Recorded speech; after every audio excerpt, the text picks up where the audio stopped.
Guillaume Juste est chroniqueur sportif chez RDS et animateur du podcast Le Sac du Corps. Les coachs coupent pas les joueurs, hein. C'est les joueurs qui se coupent eux-mêmes. C'est quoi la différence entre un bon athlète et un excellent athlète? La constance, je te dirais. Finalement, tu as réussi à te faire repêcher par les Eskimos. J'ai pas trouvé beaucoup d'informations sur ta carrière professionnelle. C'est ça, il y a une raison pourquoi tu n'as pas trouvé grand-chose. Edmonton avait toute une équipe. Là. Cette année-là, ils ont fini par gagner la Coupe Grey contre les Alouettes. Ça, c'est en 2003. Une fois dans les rangs universitaires, tu décides de traverser la frontière pour aller chez les Rockets de Toledo University. C'est à partir de quel moment que tu t'es dit « Ah ben, j'ai le talent d'aller jouer une série. » Donc, de voir quelqu'un qui vient du même milieu que toi réussir, c'est très motivant. Ça motive plusieurs personnes. Fait que c'était le cas à l'époque. Quand j'ai vu ces gars partir aux États-Unis, je me suis dit, ça pourrait peut-être être moi un jour. C'est à ton retour à Montréal que tu décides de commencer les médias. Concrètement, là, comme je te dis, moi, je suis journaliste sportif. Être sur le terrain, c'est ça que je voulais, avoir la chance de couvrir des événements sportifs sur place. Tu as couvert plusieurs Coupes Grey, puis tu as couvert aussi plusieurs Super Bowl. Super Bowl ou Coupe Grey? Bonjour tout le monde, bienvenue sur Le Game On. Je suis votre host, William Rochefort, et aujourd'hui, on plonge encore dans la télévision, la chronique sportive. J'ai avec moi aujourd'hui un invité que, tu le sais pas Didier, mais on a beaucoup d'histoires ensemble. Mon père, j'ai pas la photo présentement, mais je te l'enverrai quand je l'aurai. Mais je vais aussi la mettre à l'écran pour les gens qui écoutent. On a une photo ensemble, là, j'ai pas envie de te donner un coup de vieux. Dans le temps que les Alouettes faisaient leur camp à Bishop. On avait pris une photo ensemble. Je te l'enverrai quand je l'aurai. Mais pourquoi je dis qu'on a une histoire ensemble? C'est à cause que même quand j'étais jeune, je t'avais croisé et j'avais pris le temps de prendre une photo avec toi. C'est super ça. Ouais. Ça remonte à quelle année environ? J'étais jeune. C'était dans le temps que moi, je faisais le camp des Gators de Bishop. Genre mini Gators, c'était genre 2015, peut-être 2016. OK. Fait que environ une dizaine d'années, ouais. Ouais, à peu près. Donc, c'est quand même fou, mais c'est hot. Par contre, toi, tu suivais les Alouettes.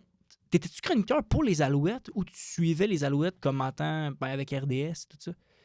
Oui, non, c'est ça. Moi, déjà à cette époque-là, j'étais affecté à la couverture quotidienne des Alouettes. Moi, j'ai jamais travaillé pour les Alouettes. Il y a des gens qui pensent ça. Ça fait longtemps que je couvre l'équipe. Mais c'est ça, non. Moi, je suis affecté à la couverture quotidienne des Alouettes là, depuis X nombre d'années. Plusieurs années, exact. Ouais. Je pense que ça pourrait pas être... ça doit être quand même le fun, par exemple, de suivre l'équipe. Je parle locale, si on peut l'appeler de même, l'équipe du Québec qui représente le football à la Ligue canadienne. Ça doit être quand même vraiment nice là, à chaque année. Oui, non, écoute, je suis vraiment choyé d'avoir la chance de faire ça. Si tu m'avais dit quand j'avais 15 ans que j'allais gagner ma vie en couvrant une équipe de football professionnelle, je t'aurais pas cru. J'aurais dit, OK, let's go. Donc ça, je suis toujours conscient de ça, puis c'est pour ça que je prends rien pour acquis. Parce que c'est vraiment bien. Parce que tu apprends, tu peux voir derrière le rideau ce que les gens ne peuvent pas voir, de comment une équipe professionnelle de football fonctionne quotidiennement. C'est quelque chose là, c'était déjà une passion pour moi en bas âge, mais on apprend tout le temps quelque chose, même après toutes ces années-là.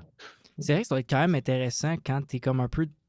t'es littéralement dans le backstage un peu, t'es capable de tout voir. T'as comme l'oreille externe ou les yeux externes du programme. Ça doit être quand même intéressant de voir ça. Par curiosité, c'est quoi qui t'impressionne le plus de ces équipes-là? Qu'est-ce qui m'impressionne le plus? Je ne sais pas qui m'impressionne nécessairement, mais c'est drôle parce que je parlais de ça avec quelqu'un hier, justement. C'est les voyages. Je pense que les gens ne sont pas nécessairement conscients, les amateurs, à quel point c'est taxant. Surtout dans la Ligue canadienne, il y a régulièrement des courtes semaines. Puis des fois, l'équipe voyage dans l'Ouest, il y a le décalage horaire. Tu vas me dire, bon, c'est juste 2, 3 heures de décalage, mais quand même, là, c'est un impact sur le corps. Puis, des fois, l'équipe va jouer 5 jours plus tard seulement. Elle va jouer un match à Montréal après avoir joué à Vancouver. Et de voir que les athlètes sont en mesure de performer. Moi, je fais juste suivre l'équipe. Comme je viens de dire, je suis juste affecté à la couverture d'équipe. Des fois, je suis brûlé, je suis fatigué. Je me dis, mais comment ils vont faire pour jouer Tu sais, j'ai même pas récupéré du voyage Mhm, précédent. Puis eux sont en mesure de performer quand même. Ça, je te dirais, c'est une chose que les gens n'ont pas nécessairement conscience. Puis à quel point ben, les blessures au football, ça, je le savais étant donné que j'ai joué au football, mais ça fait partie du quotidien. mhm, Tu sais, puis les joueurs, des fois, tu es comme, ah, tel joueur, tu sais, dans mon équipe de fantasy football, il performe pas, tout ça. Ouais, mais ça fait quelques semaines qu'il joue en dépit d'une blessure. Tu sais, puis ça mhm, l'affecte plus qu'on peut l'anticiper, mais il est là, le joueur essaie de donner sa pleine mesure quand même, malgré le fait qu'il n'est pas à 100%. Tu sais, c'est de voir tout ça. Euh, puis c'est ce que j'essaie de transmettre aux gens aussi, tu sais, à travers mon travail. Parce que moi, bon, je suis là, je suis près de l'équipe, donc je vois des choses, j'entends des choses que l'amateur, lui, ben, ne voit pas ou n'entend pas. mhm, Donc, ça fait partie de mon travail d'essayer de communiquer tout ça aux amateurs et vice-versa aussi, de communiquer, de poser des questions que les amateurs se posent, que ce soit lorsque je parle à l'entraîneur-chef, à des joueurs, au DG, c'est ça, mhm. d'essayer d'être la parole, si on peut dire. Je pense que c'est le travail de tout journaliste, des amateurs, des fans et de la population. C'est un très bon point que tu amènes là, dans le sens que, tu sais, nous, on les voit juste performer, ben, le samedi, le dimanche, le vendredi, le jeudi, dépendamment où est-ce que, Mhm. quand les gars ils jouent, mais NFL, on les voit juste le dimanche. Puis c'est vrai qu'on remarque pas le temps, toutes les heures, le traveling qu'ils font. Nous, on les voit juste le dimanche à la télé ou sur notre fantasy quand ils performent pas. Mais c'est vrai, Ouais. on aurait dit que c'est spécial, mais tu sais, moi, personnellement, j'avais l'avoir quand même vécu, mais tu sais, je suis plus tant impliqué que ça. Ben, tu vois, j'ai l'impression que moi, je le savais, c'était taxant, mais en tant qu'amateur de football, j'avais oublié que, crif, c'est vrai, les gars, ils vivent tout de quoi dans leur saison. Là. C'est pas tout beau. Là. Ouais. Mais merci d'avoir partagé ça. C'est très intéressant. Chaque personne qui vient sur mon podcast dit a le droit à une introduction. Donc, Didier, voici ton intro. Didier Orméjus, t'es chroniqueur sportif chez RDS et animateur du podcast Le Sac du Corps. T'es natif de Montréal. Ton football amateur s'est joué sur l'île pour les Spartiates du Vieux-Montréal. Excuse-moi. Une fois dans les rangs universitaires, tu décides de traverser la frontière pour aller chez les Rockets de Toledo University, une université en Division 1 dans la NCAA. En 2003, tu es repêché par les Eskimos d'Edmonton, 52e au total. De retour à Montréal, tu décides avec cœur que tu allais travailler devant la caméra. Après avoir gradué de ProMédia, tu te trouves un micro pour finir aujourd'hui descripteur chez RDS et animateur d'un podcast. Didier Orméjus, bienvenue sur le Game On. C'est un plaisir de t'avoir aujourd'hui. Euh, Ben merci, t'as fait tes devoirs, puis je me sens un peu comme un boxeur, là, avec une présentation, là, une fois qu'on est arrivé dans le ring. hey, ça me fait extrêmement plaisir. J'essaie de rendre ça le plus le fun, mais aussi je trouve ça tellement important. Je sais pas, je trouve que c'est une belle petite touche à amener. La peur là-dedans, c'est de ne pas rien manquer ou de mettre des informations qui peuvent, ben, des fois, qui peuvent être twistées un peu. Sur Internet, il n'y a pas toute la vérité non plus. Donc, mais non, Ouais. je trouve que c'est une belle façon. C'est un bon résumé que tu as fait. Ouais, je suis content. Merci. Avant de commencer l'épisode, j'ai demandé ce matin, justement, comme j'étais en train de faire les final touches de l'épisode, puis j'ai dit, ah, pourquoi pas, ça pourrait être intéressant de voir qu'est-ce que les amateurs de football te demanderaient. Une question a resté que j'ai décidé de noter de quelqu'un qui suit mon podcast. Il m'a dit, demande à Didier, la santé du football au Québec s'améliore-t-elle? Est-ce qu'on a une bonne santé de football au Québec? Je crois que oui. Écoute, tu sais, lorsque tu regardes tous les programmes qu'il y a, tu sais, que ce soit les programmes des 18 ans au moins, puis je parle autant football masculin que féminin, que Mhm. flag football, Ouais. ben, le Québec participe généralement dans toutes les catégories au final, tu sais, dans les tournois nationaux. Soit que les équipes du Québec qui participent, soit qu'elles remportent le tournoi, tu sais, ben, terminent dans les trois premières équipes. Donc, je pense juste ça, les résultats parlent d'eux-mêmes. Tu sais, puis là, on parle juste au niveau amateur, bien sûr. Puis là, quand tu arrives au niveau universitaire, ben, les Carabins qui viennent de remporter la Coupe Vanier le mois Mhm. dernier, puis on sait à tous les ans les Carabins et le Rouge et Or ben, sont parmi les meilleures équipes de tout le football universitaire canadien. Mhm. Donc, je pense que ça parle, les résultats parlent d'eux-mêmes. Puis également, toute l'explosion du football qu'il y a eu au Québec lors des 30 dernières années. Parce que moi, tu sais, lorsque j'ai commencé à jouer mon football amateur, il n'y avait pas d'Alouettes. Tu sais, les Alouettes avaient quitté. Puis là, ils sont revenus en 1996. Puis après ça, ben, il y a l'arrivée du programme du Rouge et Or de l'Université Laval. Puis le Rouge et Or a connu du succès très rapidement. Je pense à sa troisième année, en 1999. Laval a remporté sa première Coupe Vanier. Puis après ça, il y a les autres programmes francophones qui se sont ajoutés. Donc, c'est ça, tu sais, il n'y a pas si longtemps, je sais, là, une trentaine d'années, ça paraît comme si c'était il y a une éternité. Mais quand même, il n'y a pas si longtemps, tu sais, il n'y avait pas de programme de football universitaire francophone. Tu sais, il n'y Mhm. en avait pas. Une fois que tu terminais ton stage au collégial, tu vas poursuivre ta carrière, ben, c'est ça, au Canada, ben, tu sais, très souvent, les joueurs, ils allaient peut-être dans les maritimes. Il y avait plusieurs Québécois Ah qui allaient ouais. jouer dans les maritimes. Ouais, ouais, notamment le programme Mount Allison. Je me souviens, il y avait Éric Lapointe qui était allé jouer à Mount Allison, où les joueurs allaient à l'Université d'Ottawa, étant donné que c'était pas très loin, tu sais, de Montréal et tout. Puis après ça, à Montréal, ben, les options, c'était Concordia et McGill.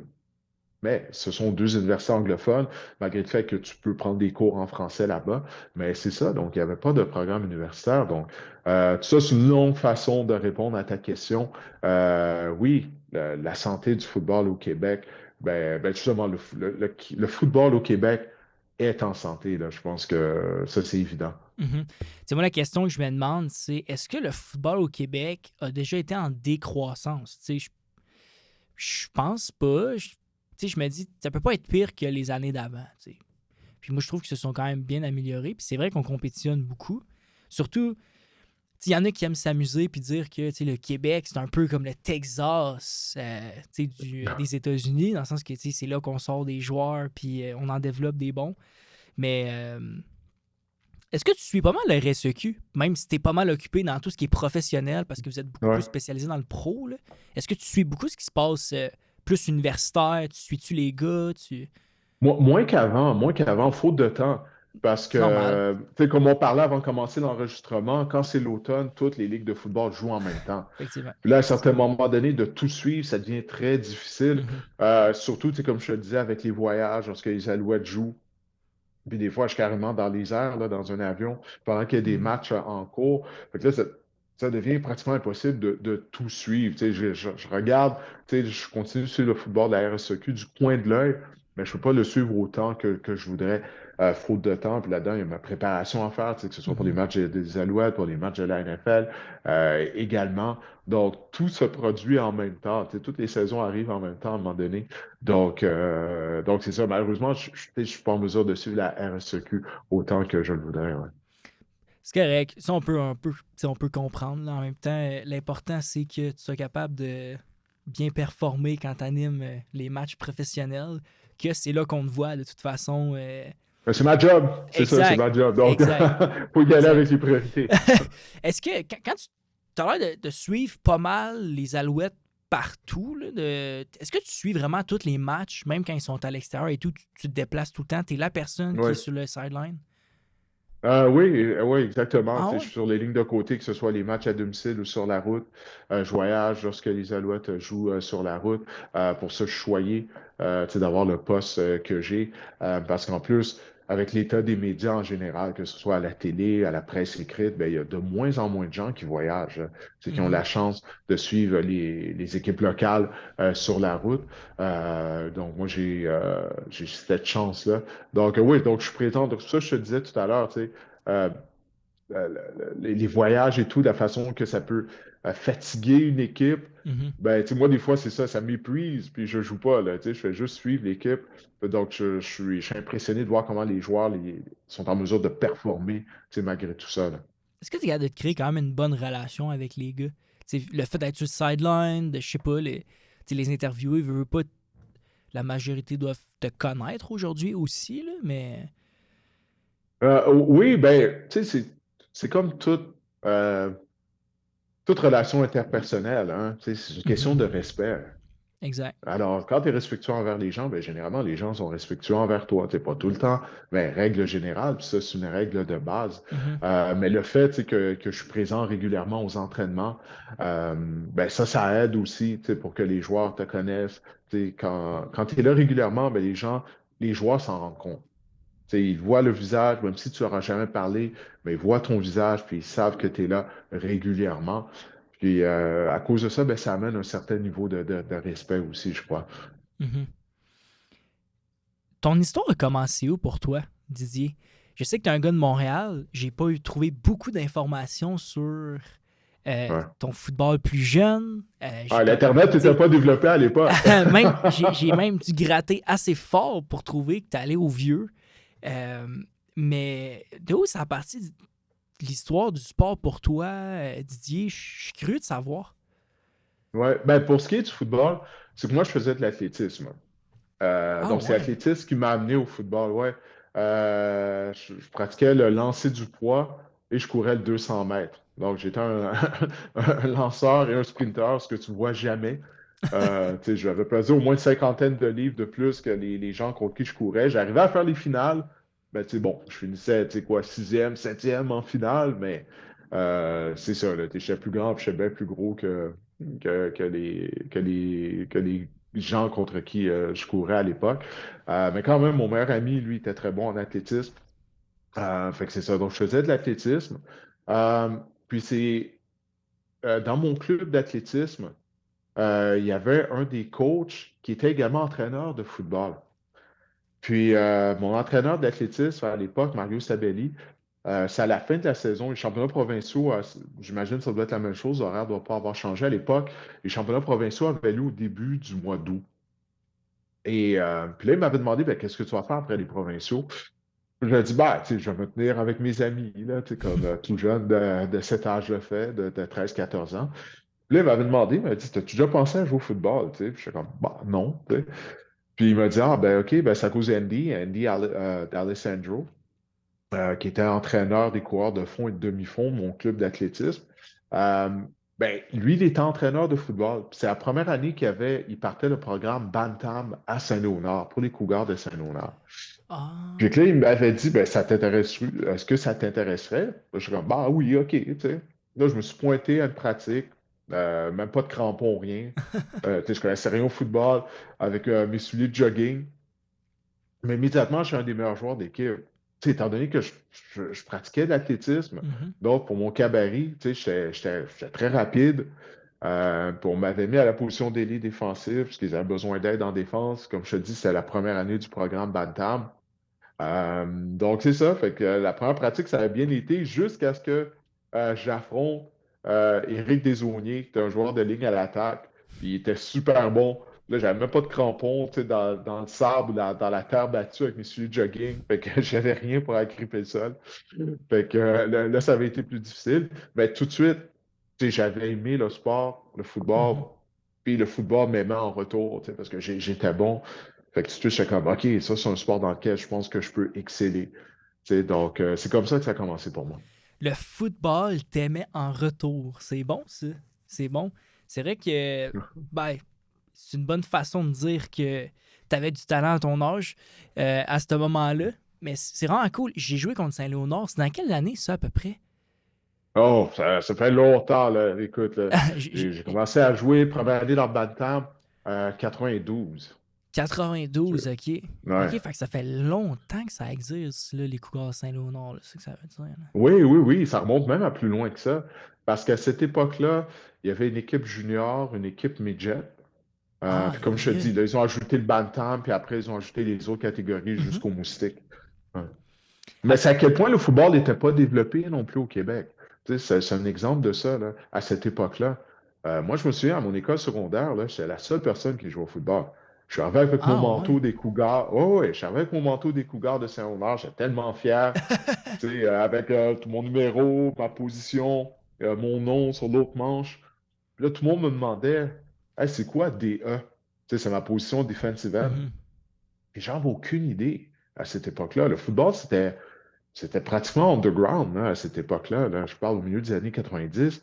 Ah, La plus grosse ouais. équipe de football qu'il y avait, Tu sais, c'était les Spartiates du Cégep du Montréal. Uh-huh. Je me souviens à l'époque, on était abonné à la presse, puis je prenais le cahier des sports de la presse, puis fréquemment, tu sais, il y avait des joueurs des Spartiates qui étaient sur la première page du cahier des sports de la presse à l'époque. Je me souviens, tu sais, Bruno Eppel, avec qui maintenant un confrère avec qui je travaille.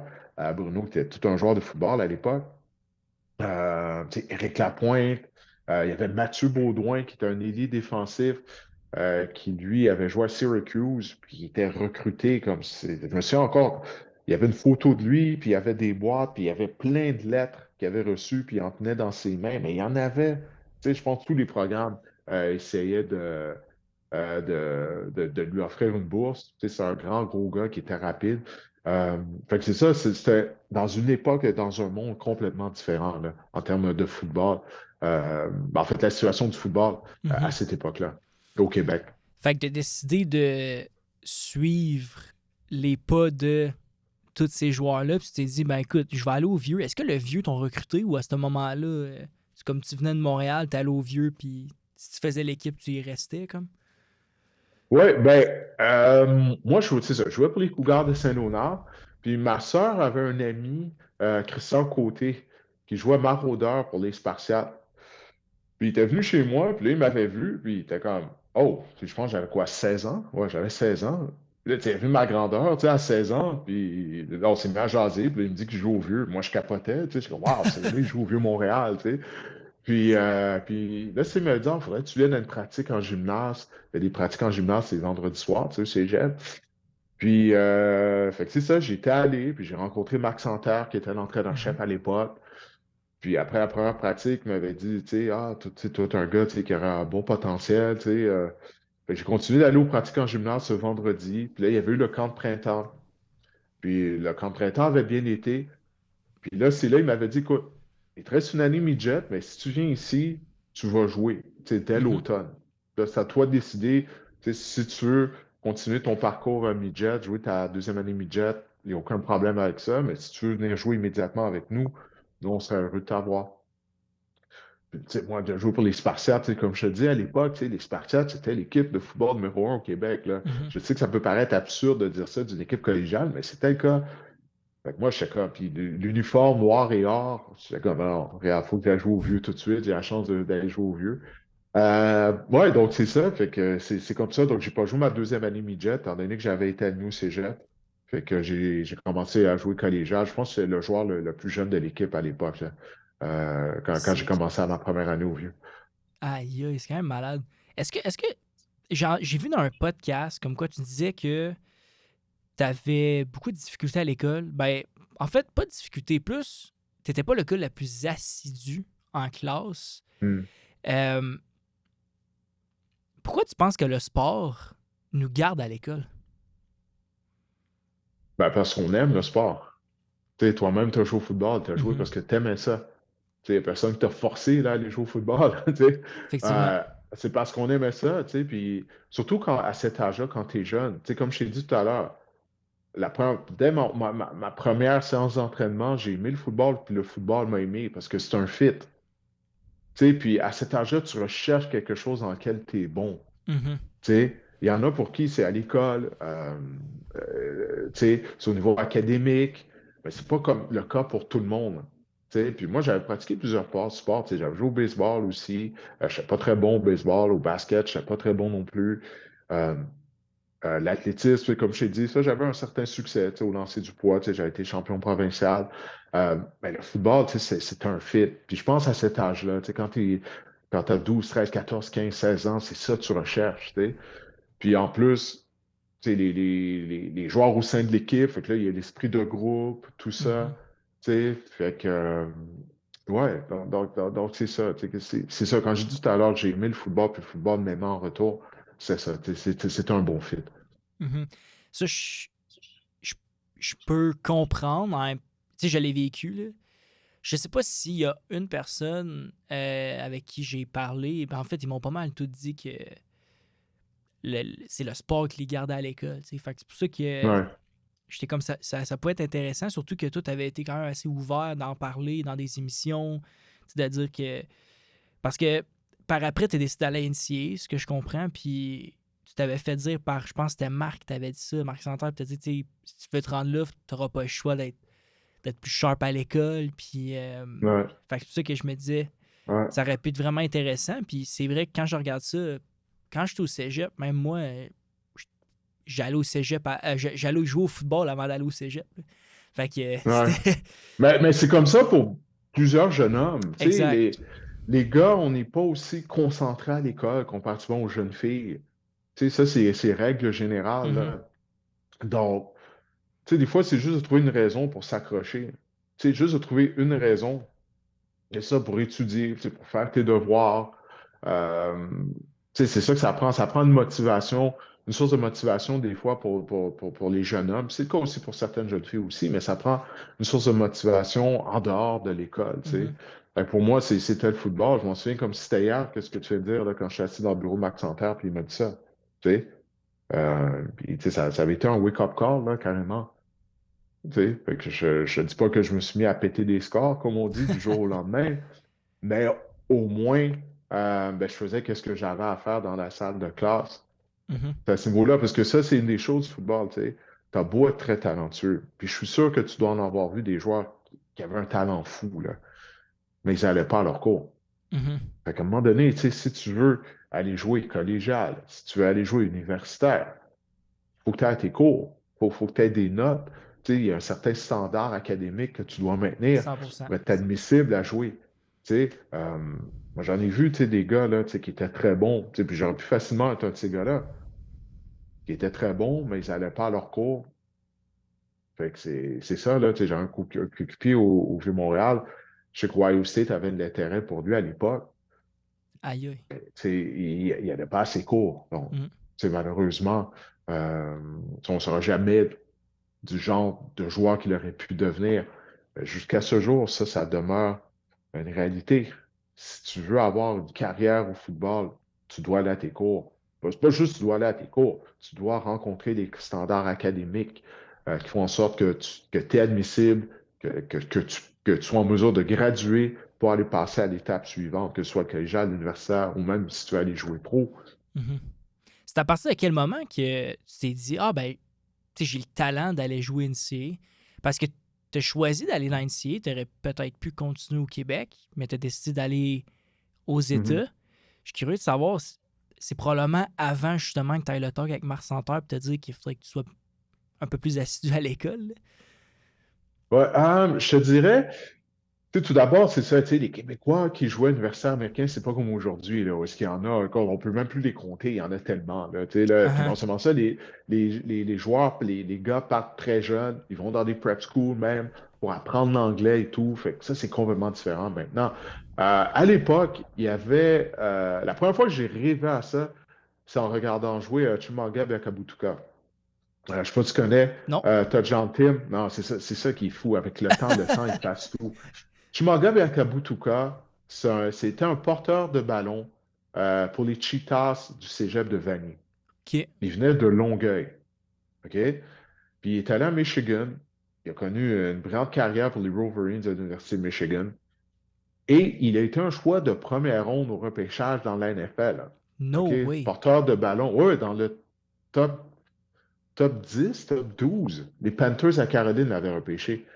Son année de Hey, repêchage, écoute, il a été repêché avant Terrell Owens. no Tu sais. way. Oui, oui, un gars d'ici, là. Comme je te dis, il venait de Longueuil. Maintenant, il vit jusqu'à ce jour en Caroline. Malheureusement, les blessures ont affecté, ont un impact sur sa carrière, mais tu sais, c'est un gros porteur de ballon, il était extrêmement rapide. Euh, Fait que c'est ça, fait que les samedis, tu sais, quand je le vois jouer devant 100 000 personnes à Michigan, tu sais, ça faisait rêver, surtout, c'est quelqu'un d'ici. Mhm. Mais même là, tu sais, ça demeurait juste un rêve, tu sais. C'est vraiment après ma première année au Vieux. Lorsque des gars avec qui j'avais joué, Enrico Pierre, Yves Dossou, tu sais, la saison, comme tu sais, se termine en mi-fin novembre environ, là, mi-novembre, on va dire, tu sais. Puis, ouais, un mois et demi après, en janvier, ces gars-là ils sont partis aux États-Unis. Tu sais, ils avaient eu des bourses. Fait qu'un mois et demi plus tard, là, eux, ils partaient aux États-Unis, tu sais. Puis c'est vraiment là, j'ai commencé à avoir ça comme objectif parce que quand tu vois de tes coéquipiers qui sont en mesure de se dénicher une bourse, là, Mhm. tu dis, vraiment, t'es heureux pour eux. Tu sais, t'es comme, waouh, ils vont aller vivre l'expérience aux États-Unis. Puis après ça, tu te dis, ben regarde, on a joué ensemble. Si elle était capable de se décrocher une bourse, peut-être que moi aussi, je suis capable de le faire. C'est ça. Si eux, ils Fait que c'est l'ont à fait, partir pourquoi de pas là. moi, tu sais? Oui, c'est ça. Puis ça, c'est la même chose qu'on voit avec les jeunes de nos jours, étant donné maintenant qu'on a des Québécois dans la NFL, puis qui performent, là, sont pas juste assis au bout du banc. Là, je pense à des Benjamin Saint-Just, à Mathieu Bergeron, Anthony Auclair avant ça, bien sûr, Laurent Duvernay-Tardif, tous les joueurs du Québec, là, je suis sûr, là, j'oublie des noms. Euh, à cause de ça, maintenant, les jeunes, tu parles des jeunes de 12 ans, puis ils disent, je veux jouer dans la NFL maintenant. Mhm. C'est à cause de ces gars-là. Donc, de voir quelqu'un qui vient du même milieu que toi, euh, euh, réussir, ben, c'est très motivant. Ça motive plusieurs personnes. Fait que c'était le cas à l'époque. Comme je t'ai dit, donc, quand j'ai vu ces gars partir aux États-Unis, je me suis dit, bah, ça pourrait peut-être être moi un jour. Puis c'est là, j'en avais parlé à Marc, puis c'est là qu'il m'a dit, ben, c'est ça, OK, ben, si tu veux suivre dans leurs pas, il va falloir que tu sois meilleur que tu l'es à l'école, là. Tu Mhm. sais, c'est à partir de là. Ça fait qu'à partir de là, je suis devenu plus sérieux au niveau à l'école. Puis, ben, c'est ça. C'est à partir de là. Fait que pour répondre à ta question, c'est quand j'ai vu de mes coéquipiers décrocher des bourses, ben, c'est là que ça a éveillé ça en moi. Je me suis dit, finalement, c'est pas juste un rêve, c'est quelque chose qui est accessible Mhm. d'aller jouer au niveau universitaire aux États-Unis. C'est quand même vraiment inspirant comme histoire, puis je peux vraiment... Tu sais, quand on le voit, là, justement, des athlètes, puis le fait d'avoir... Tu sais, moi, les gens de mon époque, de ma génération, c'est plus, ben, justement, Saint-Just, Mathieu Bergeron, avec Mhm. Laurent Duvernay-Tardif, il était dans son prime quand moi, j'étais à côté dedans aussi. Fait que, tu sais, on suivait ça, puis... Fait que le rêve, tu sais, d'aller plus loin quand t'es dedans, il est, Mhm. il est là, tu sais. Ce que j'ai pu remarquer, c'est que toi, en fait, c'est qu'au cégep, direct, tu t'es dit, écoute, moi, je veux déjà me rendre là. Fait que le rêve de vouloir jouer pro, ça fait longtemps qu'il existait, là. Pas nécessairement de jouer pro, comme je t'ai dit, je rêvais d'aller jouer universitaire aux États-Unis. Mhm. Ben, tu sais, il y avait quelques Québécois ici et là qui avaient joué dans la NFL, mais c'est pas quelque chose auquel je rêvais. Tu sais, pour plusieurs d'entre nous, des joueurs de ma génération, ben, juste de décrocher de bourse, c'était l'extase, ça. Ça, c'est Tu sais, sûr. Même c'est comme ça, aujourd'hui, on ça l'a pensait, encore, là. oui, oui, mais c'est pas le fil d'arrivée, par contre. Uh-huh. Tu comprends? C'est juste une étape maintenant. Les jeunes, tu sais, je vois Antoine Raymond, qui joue à Rutgers, porteur de ballon. Oui. Lui, il veut aller dans la NFL. C'est ça son objectif. Tu sais, c'est une chose, il joue à Rutgers dans le Big Ten, tant mieux, mais il n'est pas satisfait avec ça. Tu sais, il veut plus, il a de plus grandes aspirations. C'est ce que j'ai remarqué maintenant, tu sais, au niveau des footballeurs québécois. Tu sais, ils aspirent à jouer dans la NFL. Ils ne font pas juste y rêver. Mhm. Ils ont ça comme objectif. Quand ils s'entraînent durant la saison morte, oui, c'est pour aider leur équipe. Peu importe à quel niveau ils jouent, mais c'est pour un jour, ils veulent avoir l'opportunité de jouer dans la NFL. Tu sais, puis, si tu n'as pas ça comme objectif, tu ne vas pas y arriver. Tu ne vas pas te rendre dans la NFL par chance ou même dans la Ligue canadienne. Son rêve, c'est de jouer pour les Alouettes. Ça ne va pas arriver par chance. Il faut que tu prennes la décision que ça devient un objectif concret. Tu sais, puis je ne peux pas parler pour tous les joueurs de ma génération, mais moi, je sais pour moi, c'est même pas quelque chose que je pensais qui était accessible. Mhm. Tu sais? Donc, c'est ça. Donc, la mentalité, le mindset que les joueurs ont cette année, moi, je suis vraiment impressionné par ça, par les jeunes footballeurs québécois. Je pense que c'est quand même une force de ma génération, c'est qu'aujourd'hui, on a tellement. Tu as accès à tout, en fait. Là. Ouais, C'est comme dans tes années, comme tu disais, que c'était plus tough parce que ça paraissait inatteignable, parce que c'était si loin. Aujourd'hui, on l'a sur notre téléphone, puis au pire aller, t'envoies un message à tous les jours jusqu'à temps que tu aies une réponse. Tu sais. Ou tu vas dans ouais, des camps, probablement que dans ton temps, c'était d'aller faire des camps pour justement ben, te faire recruter. C'est encore de même aujourd'hui, mais exact. tu sais, toi, je sais que tu allais faire ben, Michigan, où est-ce que le gars de VC, tu me parlais. Euh, Mhm. je sais que tu étais allé à Michigan, mais après ça, tu as fini à Toledo University. Ouais. C'est lorsque j'ai participé au camp à Michigan que l'entraîneur de la ligne défensive des Rockets, à l'époque, Craig Kuligowski, c'est là qu'il m'a vu. Tu sais, j'étais en feu. On avait Mhm. fait du one-on-one. Puis j'ai pas été bloqué une seule fois. Là. Tu sais, là, à chaque fois que j'y Nice. allais, je me rendais au quart, je battais le joueur de ligne à l'attaque. J'avais vraiment eu une très bonne journée. Puis immédiatement, après une des drills, il m'a donné sa carte. Puis il m'avait dit, OK, on aimerait ça t'avoir sur le campus en visite lors de la première semaine du mois de décembre. Puis ça, c'est à l'époque, c'était en juin, là. Déjà, il me parlait du mois de décembre, tout Aïe, ça. aïe, ok. Ouais, ouais, ouais, ouais. Tu sais, puis là, je suis comme, ah ouais, wow, tu sais. Fait que ouais, ça, c'est un beau trip, là, de vivre ça à cet âge-là. Mhm.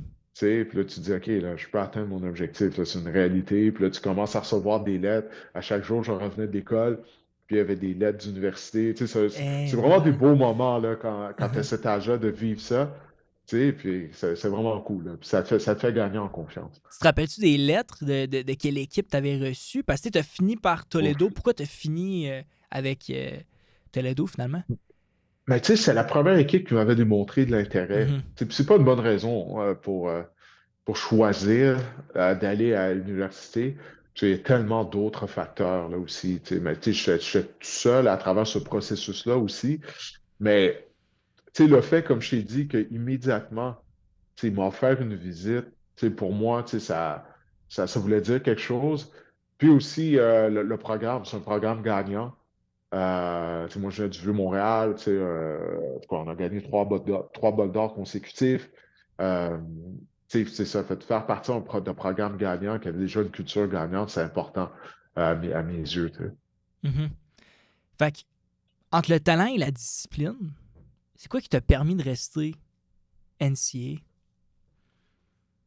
Euh, Entre le talent et la discipline, j'étais pas discipliné, c'est ça l'affaire, tu sais, j'aurais pu accomplir beaucoup plus en tant que joueur, puis c'est correct, là, tu sais, je veux dire, j'ai pas de regrets face à ça, mais j'étais pas suffisamment discipliné, suffisamment concentré. Hmm. Tu sais, comme toi, tu as 23 ans déjà, tu sais, t'es un gars qui est à son affaire, vraiment concentré.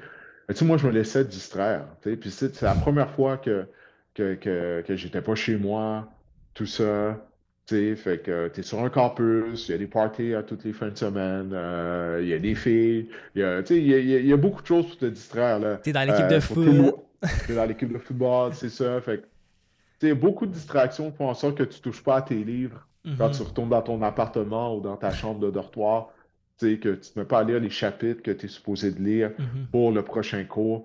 Donc, c'est ça. Tu sais, j'étais pas concentré, j'étais pas à mon affaire nécessairement. Puis, c'est ça, comme on parlait tout à l'heure, ben, après ça, tu sais, si c'est pas à ton affaire dans la salle de classe, les coachs, ils perdent confiance en toi. Tu sais, puis là, ça a un impact sur le terrain. Parce que là, s'ils ne peuvent pas te faire confiance, ben là, tu obtiens moins de temps de jeu. Tu sais, fait que ça en vient à ce qu'on parlait tout à l'heure. Tu sais, si tu veux avoir une carrière au football, tu dois être à ton affaire dans la salle de classe. Mhm. Tu sais, pas juste pour pouvoir aller jouer collégial, pour pouvoir jouer universitaire, mais aussi à ce niveau-là, pour avoir la confiance des coachs, savoir qu'ils peuvent te faire confiance autant sur le terrain que lorsque tu n'es pas sur le terrain ou quand tu n'es pas dans la salle de musculation. Mhm. Tu as beau être quelqu'un qui donne tout ce qu'il y a durant les pratiques, durant les matchs, dans la salle de musculation et tout, mais des fois, ça peut ne pas être suffisant. Tu sais. Mhm. C'est, je pense, que c'est quelque chose qu'on oublie. Surtout, en fait, c'est qu'il met souvent ce qui est médiatisé, c'est les grandes stars. Puis ils mettent moins de l'avant justement ce côté-là du fait que ben, les gars sont aussi bons à l'école, sont assidus. Puis tu vois, je savais Mhm. pas que tu sais, je savais pas que ça pouvait jouer énormément sur ta carrière. Puis la confiance entre les coachs, le fait que tu performes un peu moins à l'école, puis c'est sûr que ça doit se voir un peu dans ton tempérament. C'est sûr que. Ben, excuse-moi de t'interrompre, mais si tu as des coachs qui ont vraiment à cœur, euh, toi, en tant que personne, Uh-huh. pour eux, ça va être important que tu sois à ton affaire dans la salle de classe. Mhm. Tu sais, c'est ça l'affaire, tu sais, parce que si tu as des coachs pour qui ils s'en foutent de toi, puis il y en a des entraîneurs comme ça, surtout, il y a tellement d'argent en jeu. Une fois que tu arrives au football universitaire américain, tu sais, c'est une business. Ça. Ouais, Ça ah, l'est vraiment 100%. maintenant, parce Ouais. que là, les joueurs sont payés en plus là, depuis Exact. quelques années. Exact. Fait que c'est vraiment une business. Là. On ne joue plus à l'hypocrite maintenant là, au niveau de la NCAA à ce niveau-là. Donc c'est ça. Mais si un coach a vraiment si tu as un coach qui a à cœur de remplir la promesse qu'il a faite à tes parents lorsqu'il est venu dans ton salon pour te recruter, puis qui a regardé tes parents dans le blanc des yeux, puis il leur a pas menti lorsqu'il a dit, je vais m'en occuper comme si c'est mon garçon à moi. Euh, tu sais, il va prendre ça à cœur, tes études, ton Mhm. succès à l'extérieur du terrain de football, s'il est vraiment honnête. Mais ça, tu ne le sais jamais tant aussi longtemps que tu n'es pas rendu là. Euh, si le coach est sincère dans ses promesses. Mais d'abord, avant tout, c'est ta responsabilité. Parce que lui, Mhm. il y a plus de 100 joueurs dans l'équipe. Il ne peut pas s'occuper de tout le monde. Exact. OK? Fait que c'est ta responsabilité. Ça doit être assez mature et puis de faire ce que tu as à faire. Mhm. 100%. 100%. On m'a dit aussi qu'un parcours NCAA, c'est un bon test pour ton caractère. Je suis curieux de savoir comment que ton parcours NCAA te fait grandir. Je te dirais, c'est plus l'expérience de quitter la maison, d'aller dans un autre pays, tu sais, même si c'est les États-Unis, mais euh, tu sais, bon, la situation des États-Unis est différente de ce qu'elle était à l'époque, mais tu sais, à la surface, tu penses que tout va être pareil. Tu sais, Mhm. on a le même style vestimentaire essentiellement, on écoute pas mal les mêmes émissions de télé, musique, conduit les mêmes voitures. Tu sais, c'est pas comme en Europe ou en Asie, juste à l'œil, tu vois que c'est différent. L'architecture est similaire et tout. Mais par contre, une fois que tu arrives là-bas, tu sais, moi j'étais dans le nord-ouest de l'Ohio, euh, on est loin là, de Montréal. En termes qu'est-ce que je veux dire? Tu sais, Montréal, c'est multiculturel, il y a tout le temps des choses à faire, c'est une grosse ville. Là, tu arrives là-bas, petite ville, les gens, ils viennent de la campagne. Tu sais, je me souviens, là, il y avait un gars qui je parlais ma première année, puis il me disait qu'il venait d'un village où il y avait juste un feu de circulation. Pour moi, c'est Aïe. inconcevable. Pour moi, c'est inconcevable. Je viens de Montréal, je suis allé au cégep du Vieux-Montréal, en plein centre-ville, tu sais, dans le quartier latin. Je suis comme, quoi? Puis il y avait une fille aussi à qui je parlais, puis ça, je pense qu'elle avait gradué avec une trentaine de personnes. Tu sais, c'est comme, ah ouais, c'est ça, c'est Quoi? complètement différent, là. Ouais, ouais. Fait que puis, écoute, c'est un choc culturel, là. C'est complètement différent. Puis, tu sais, je parlais pas vraiment anglais non plus à Mhm. l'époque. Fait que, ça pour te dire que ça a été une expérience de vie. Tu sais, c'est pas, le football, c'est pas nécessairement la chose principale que je retiens de ça, là, après toutes ces années-là. Tu sais, c'est, euh, c'est l'expérience de vie que ça m'a amené. Puis oui, c'était difficile. Tu sais, c'est pas une expérience qui a été agréable nécessairement pour moi, Ah mais ouais, par contre, comment je peux te ça? dire que je suis sorti grandi de ça. Uh-huh. Ah, ben, tu sais, bon, une bonne partie, tu sais, c'était de ma faute, comme je te Ouais. disais, tu sais, de ne pas avoir été à mon affaire aussi. Mais tu sais, l'aspect culturel, tu sais, es dans le Midwest là, des États-Unis, tu sais, c'est différent, c'est très conservateur. Donc, c'est très différent de qu'est-ce que j'avais vécu jusque-là dans ma vie. Même la dynamique au sein de l'équipe, entre les joueurs, tu sais, c'est différent, tu sais, que qu'est-ce que moi j'avais vécu jusque-là, en jouant mon football amateur ici. L'aspect racial qui est très présent aux États-Unis, naturellement. Donc, tous ces facteurs-là, tu sais, c'est ça, tu sais, ça fait que ça n'a pas été facile par moment. Euh, ben, maintenant, tu sais, avec le recul, tu sais, je me dis, ben, j'ai appris de ces expériences-là, j'ai appris une langue aussi, tu Mhm. sais, d'être en mesure de maîtriser une langue, une nouvelle langue. Tu peux pas mettre un prix là-dessus, tu sais, c'est une très grande valeur Mhm. euh, et tout. Donc, ça a été plus une expérience de vie, je te dirais, tu sais, pour résumer ça. Mhm. C'est c'est sûr que c'est complètement un. Tu sais, ça dépayse, je sais pas si ça se dit, là, mais c'est sûr que Ouais. ça a dû être quand même assez un choc, mais folle expérience, ça, j'en suis convaincu. Tu sais, c'est des gros programmes, c'est des grosses universités, puis c'est reconnu, tu sais, tout le monde le connaît, fait que c'est c'est quand même c'est quand même le fun. L'affaire que tu m'as dit tantôt, c'est que tu n'avais jamais eu le rêve vraiment d'aller jouer pro. Par contre, tu as fini par te faire repêcher. Est-ce que, durant ton parcours NCA, ça a commencé à te trotter en tête? Est-ce que tu as commencé à te préparer là-dessus? Ou c'est juste de quoi qu'il s'est fait un peu naturellement? C'est quelque chose qui s'est fait un peu naturellement, je vais te dire, parce que comme je te disais tout à l'heure, moi, j'ai pas grandi avec les Alouettes.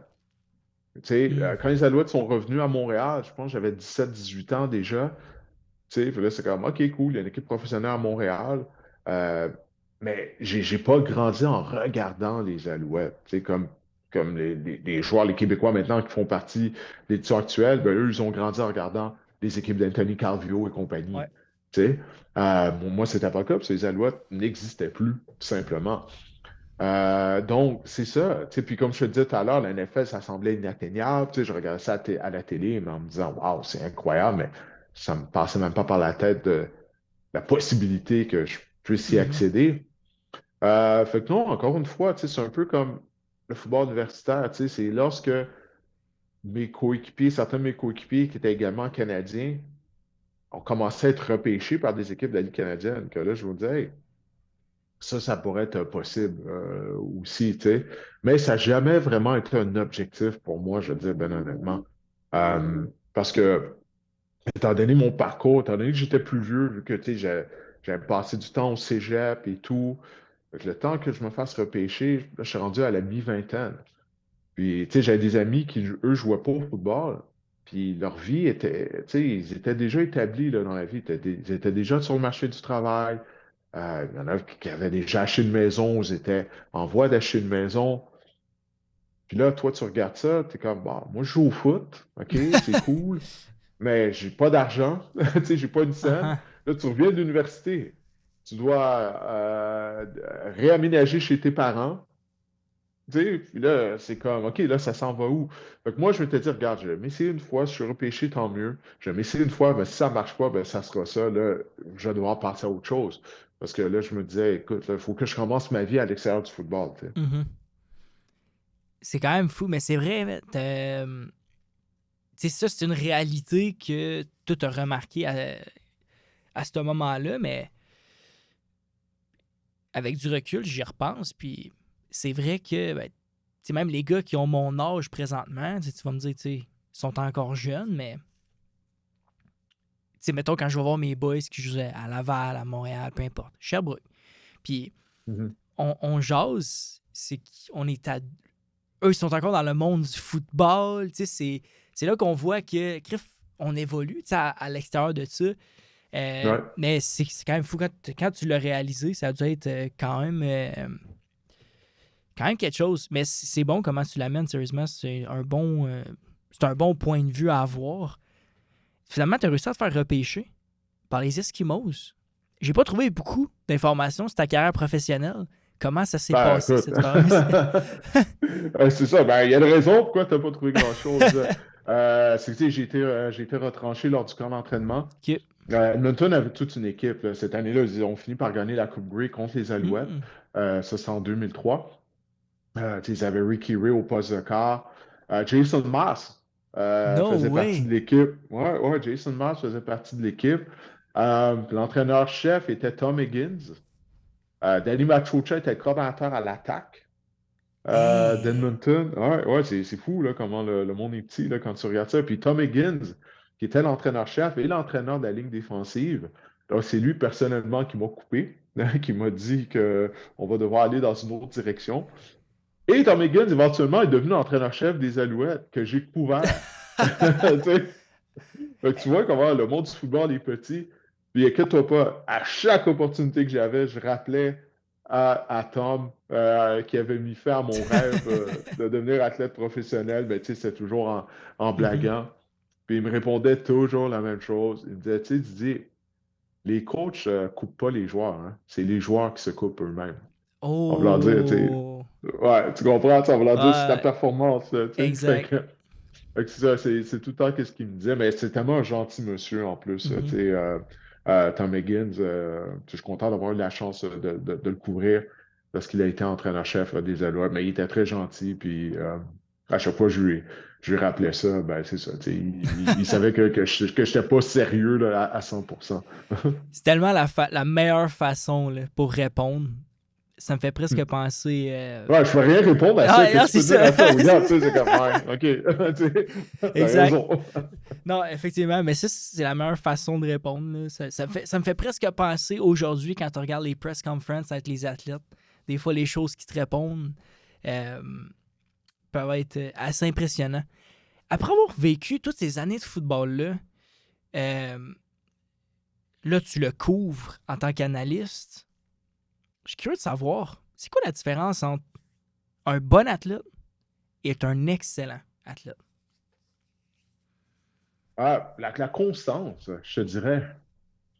Tu sais, la constance dans qu'est-ce que tu fais pour te préparer, que ce soit ta préparation physique, ta préparation mentale, à quel point tu étudies. Tu sais, quand tu arrives chez toi, est-ce que tu arrives chez toi, puis là, bon, OK, c'est terminé, je vais repenser au football, dans mon sport, ben demain, là, lorsque je vais être de retour sur le terrain, sur la piste d'athlétisme ou dans le gym, peu importe la discipline que tu pratiques. Tu sais, c'est ça, là, tu sais, c'est ceux qui en mettent le plus. Les meilleurs athlètes sont pas toujours ceux qui sont les plus doués. Tu sais. Puis l'exemple numéro un là-dedans, c'est Tom Brady. Mhm. Tu sais, parce que maintenant, tu sais, c'est drôle, tu sais, parce que il y a des gens qui détestent Tom Brady, bon, pour différentes raisons et tout, mais Tom Brady était un choix de sixième ronde, hein. 199e joueur sélectionné de son année de repêchage. Je me souviens, moi, Crazy. je l'avais vu jouer à Michigan parce que j'avais de mes amis qui jouaient avec lui, des gars avec qui j'avais joué au Vieux-Montréal, des temps du Buc, Emmanuel Cassius. Puis, fait qu'à cause de ça, tu sais, je regardais les matchs de Wolverine parce que j'ai grandi d'une certaine façon, comme je t'ai dit tout à Mhm. l'heure, en regardant jouer Michigan. Puis là, j'avais de mes coéquipiers qui jouaient là. Puis en plus, Ann Arbor, c'est juste le campus de l'Université de Michigan est juste à 25 minutes en auto du campus Oh de mon l'Université Dieu. de Toledo. Ouais, ouais, c'est ça. Euh, donc c'est ça. Fait que des fois, j'allais au match pour les voir jouer. Fait que la carrière de Brady, j'ai commencé à la suivre comme ça quand il était à Michigan. Tu sais, puis quand il le remplaçait par Drew Hansen était une autre carrière avec les Wolverines, mais il était plus jeune que Brady. Mais l'affaire, c'est que le programme de Michigan a décidé que Drew Hansen, c'était leur prochain joueur étoile. Mhm. Tu sais. Alors que Brady en était à sa dernière année, fait que là, qu'est-ce qu'ils faisaient? C'est qu'ils alternaient les carrières durant les matchs. Puis je me souviens quand Oh, je ouais. regardais. Ouais, c'est ça. À cause de Hanson, c'était je pense qu'il était un true freshman. Et il jouait au baseball aussi, Drew Hansen. Puis là, ils alternaient durant des matchs, des fois, pour donner du temps de jeu à Hanson, puisqu'il lui avait promis du temps de jeu dès sa première année, tu sais, à quel point il voulait l'avoir. Mais quand tu regardais les matchs des Wolverines à cette époque-là, tu voyais que ça nuisait à Brady, parce qu'il ne pouvait pas trouver son rythme. Tu sais, il pouvait avoir une bonne séquence, puis là, c'est déjà décidé que la séquence suivante, c'était Hanson qui allait jouer. Puis tu le sais en tant qu'arrière, tu sais, ça peut pas être ça. Ça choque ton momentum, c'est... Ben Ah. oui, complètement, Mhm. complètement. Tu sais, puis ça nuit à Brady, tu sais. Et fait que finalement, Drew Hansen, lui, il était joué au baseball parce qu'il avait été repêché par les Yankees. Je pense après une année à Michigan, il a décidé de poursuivre le baseball parce qu'il lui avait donné un gros bonnet à la signature aussi et tout. Puis il s'est jamais rendu aux Ligues majeures. Hey! Puis éventuellement, il est revenu au football. Puis il a même joué pour les Cowboys de Dallas. Tu peux aller regarder ça, vérifier ça sur Internet. Finalement, il était revenu au football.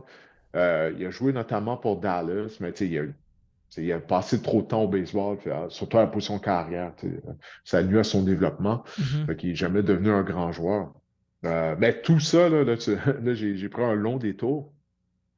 Euh, c'est ça, tu sais, quand tu parlais, qu'est-ce qui fait la différence entre les bons athlètes et les grands athlètes? Je crois que c'est ça ta Ouais. question. Ben, ça, c'est une question de désir, question d'être travailleur, parce que Brady était extrêmement travailleur. Mhm. Puis, malgré tout ce qui lui est arrivé, il a juste été un choix de sixième rond par les Patriots. Mais lui, il avait toujours confiance en qu'est-ce qu'il pouvait faire. Il a toujours cru qu'il était un bon joueur. Tu sais. Puis, il a travaillé pour. C'était un joueur qui était extrêmement travaillant, un travailleur acharné. Il n'y a rien qu'il ne faisait pas en termes de préparation physique. T'sais, il s'est amélioré physiquement comparativement à ce qu'il était lorsqu'il avait été repêché. Là. Je suis sûr que tu as déjà vu sa Mhm. fameuse photo au combine et tout. Euh, fait que c'est ça, il s'est mis à travailler dans la salle de poids. Il s'est mis à travailler, à regarder les vidéos et tout. Puis il s'est amélioré en tant que joueur. Mais Tom Brady, physiquement, en termes de talent, c'est pas un gars très talentueux, il n'est pas rapide, il n'est pas Mhm. explosif. Il a un bon bras. Même son bras s'est amélioré une fois qu'il est arrivé dans l'NFL. Celui-là, il s'est mis à travailler plus fort dans sa salle de musculation. Il est devenu plus fort physiquement. Mais en termes de talent, Il y a combien d'autres carrières qui sont plus talentueux, plus grands, plus gros, plus rapides, plus explosifs, un Mhm. bras plus puissant? Tu sais? Mais est-ce qu'ils avaient un aussi grand désir que Tom Brady, tu sais, d'exceller? Possiblement que non. Tu sais? Mhm. Donc c'est ça qui sépare euh, les grands athlètes des bons athlètes. C'est ça qui sépare, là, étant donné, là, on parle beaucoup de football, les joueurs de football qui sont très talentueux, mais qui ne vont pas nécessairement décrocher une bourse d'études, tu sais, parce qu'ils ne font pas tout ce qu'ils ont à faire. Tu sais, on a parlé de la salle de classe, aussi d'aller courir, tu sais, Mhm. de faire de l'athlétisme, tu sais, d'essayer d'améliorer ta rapidité, de faire des drills par toi-même ou avec tes amis, tu sais, de se regrouper 4-5 gars, on va au parc, on va travailler sur des drills, tu sais, pour s'améliorer, améliorer notre agilité, faire du one-on-one, s'améliorer en termes de couverture ou en Mhm. termes de couverture tracée de passe, la technique, peu importe.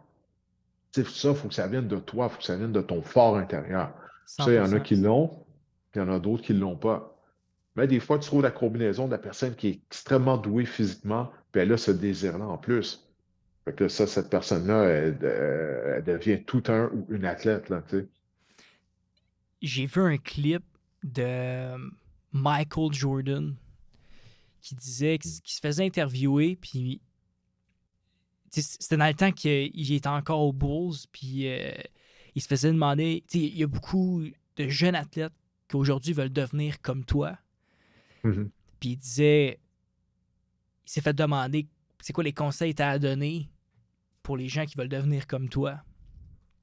Puis là, je traduis parce que c'est en anglais, mais en gros, ce qu'il disait, c'est qu'il dit je suis pas né comme ça. Mhm. Il dit c'est juste que moi, je me levais le matin, puis je travaillais plus fort que tout le monde. Ouais, Je faisais plus de 3 points, je faisais plus de dunks, j'arrivais à 20 pratiques, mais je restais après pratique. Puis il dit il faut que tu réunisses à travailler tellement fort que le talent est obligé à toi. Puis c'est pas le contraire.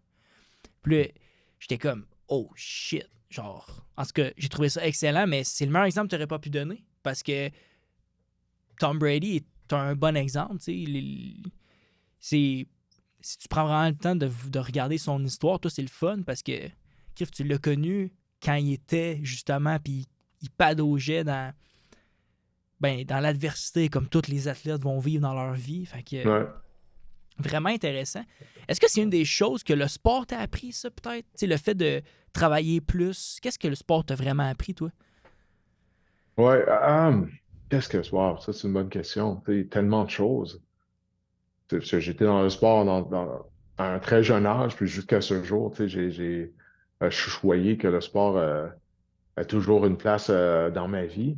Pas juste dans mon travail, mais je continue à pratiquer des sports aussi, parce que pour moi, c'est important. Mhm. Difficilement de travailler, la patience aussi, parce que tu sais, tu vas être partant dès ta première année. Des fois, il y a des joueurs qui sont meilleurs que toi ou Mhm. qui ont plus d'expérience. Puis là, il faut t'attendre ton tour. Mais en attendant ton tour, en attendant ton opportunité, il faut que tu dois continuer de travailler. Parce que sinon, lorsque cette opportunité-là va arriver et qu'on va t'envoyer sur le terrain, William, si tu n'es pas préparé, ben là, ça va paraître. Tu sais? Exact. Tu dois continuer. Puis ça, c'est pas quelque chose qui est facile, hein. Mhm. Tu sais, de continuer à travailler dans la noirceur, si on peut dire, pendant que personne ne te voit, pendant que tu n'as pas de résultats pour ton travail. Effectivement. Tu sais, t'es comme, man, je ne joue pas durant les matchs ou, tu sais, mais il faut que tu continues. Parce qu'à un moment donné, tu vas être envoyé sur le terrain. Puis si tu n'as Exact. pas fait le travail durant ce temps-là, Ben, tu vas te faire on va te rattraper. débarquer. Puis, Exact. oui, c'est ça. Puis peut-être que ça va être ta seule opportunité aussi. Tu n'en auras Mhm. peut-être plus jamais là, d'opportunité.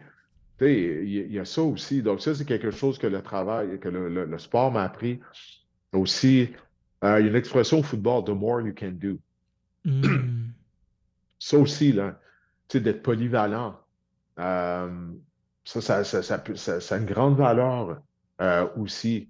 Tu sais, parce que tu sais, au football, tu sais, si tu joues en position de receveur de passe, mais tu es le troisième, quatrième receveur de passe, OK, de l'équipe, mais tu joues juste à la position de receveur. Tu ne joues pas sur des unités spéciales.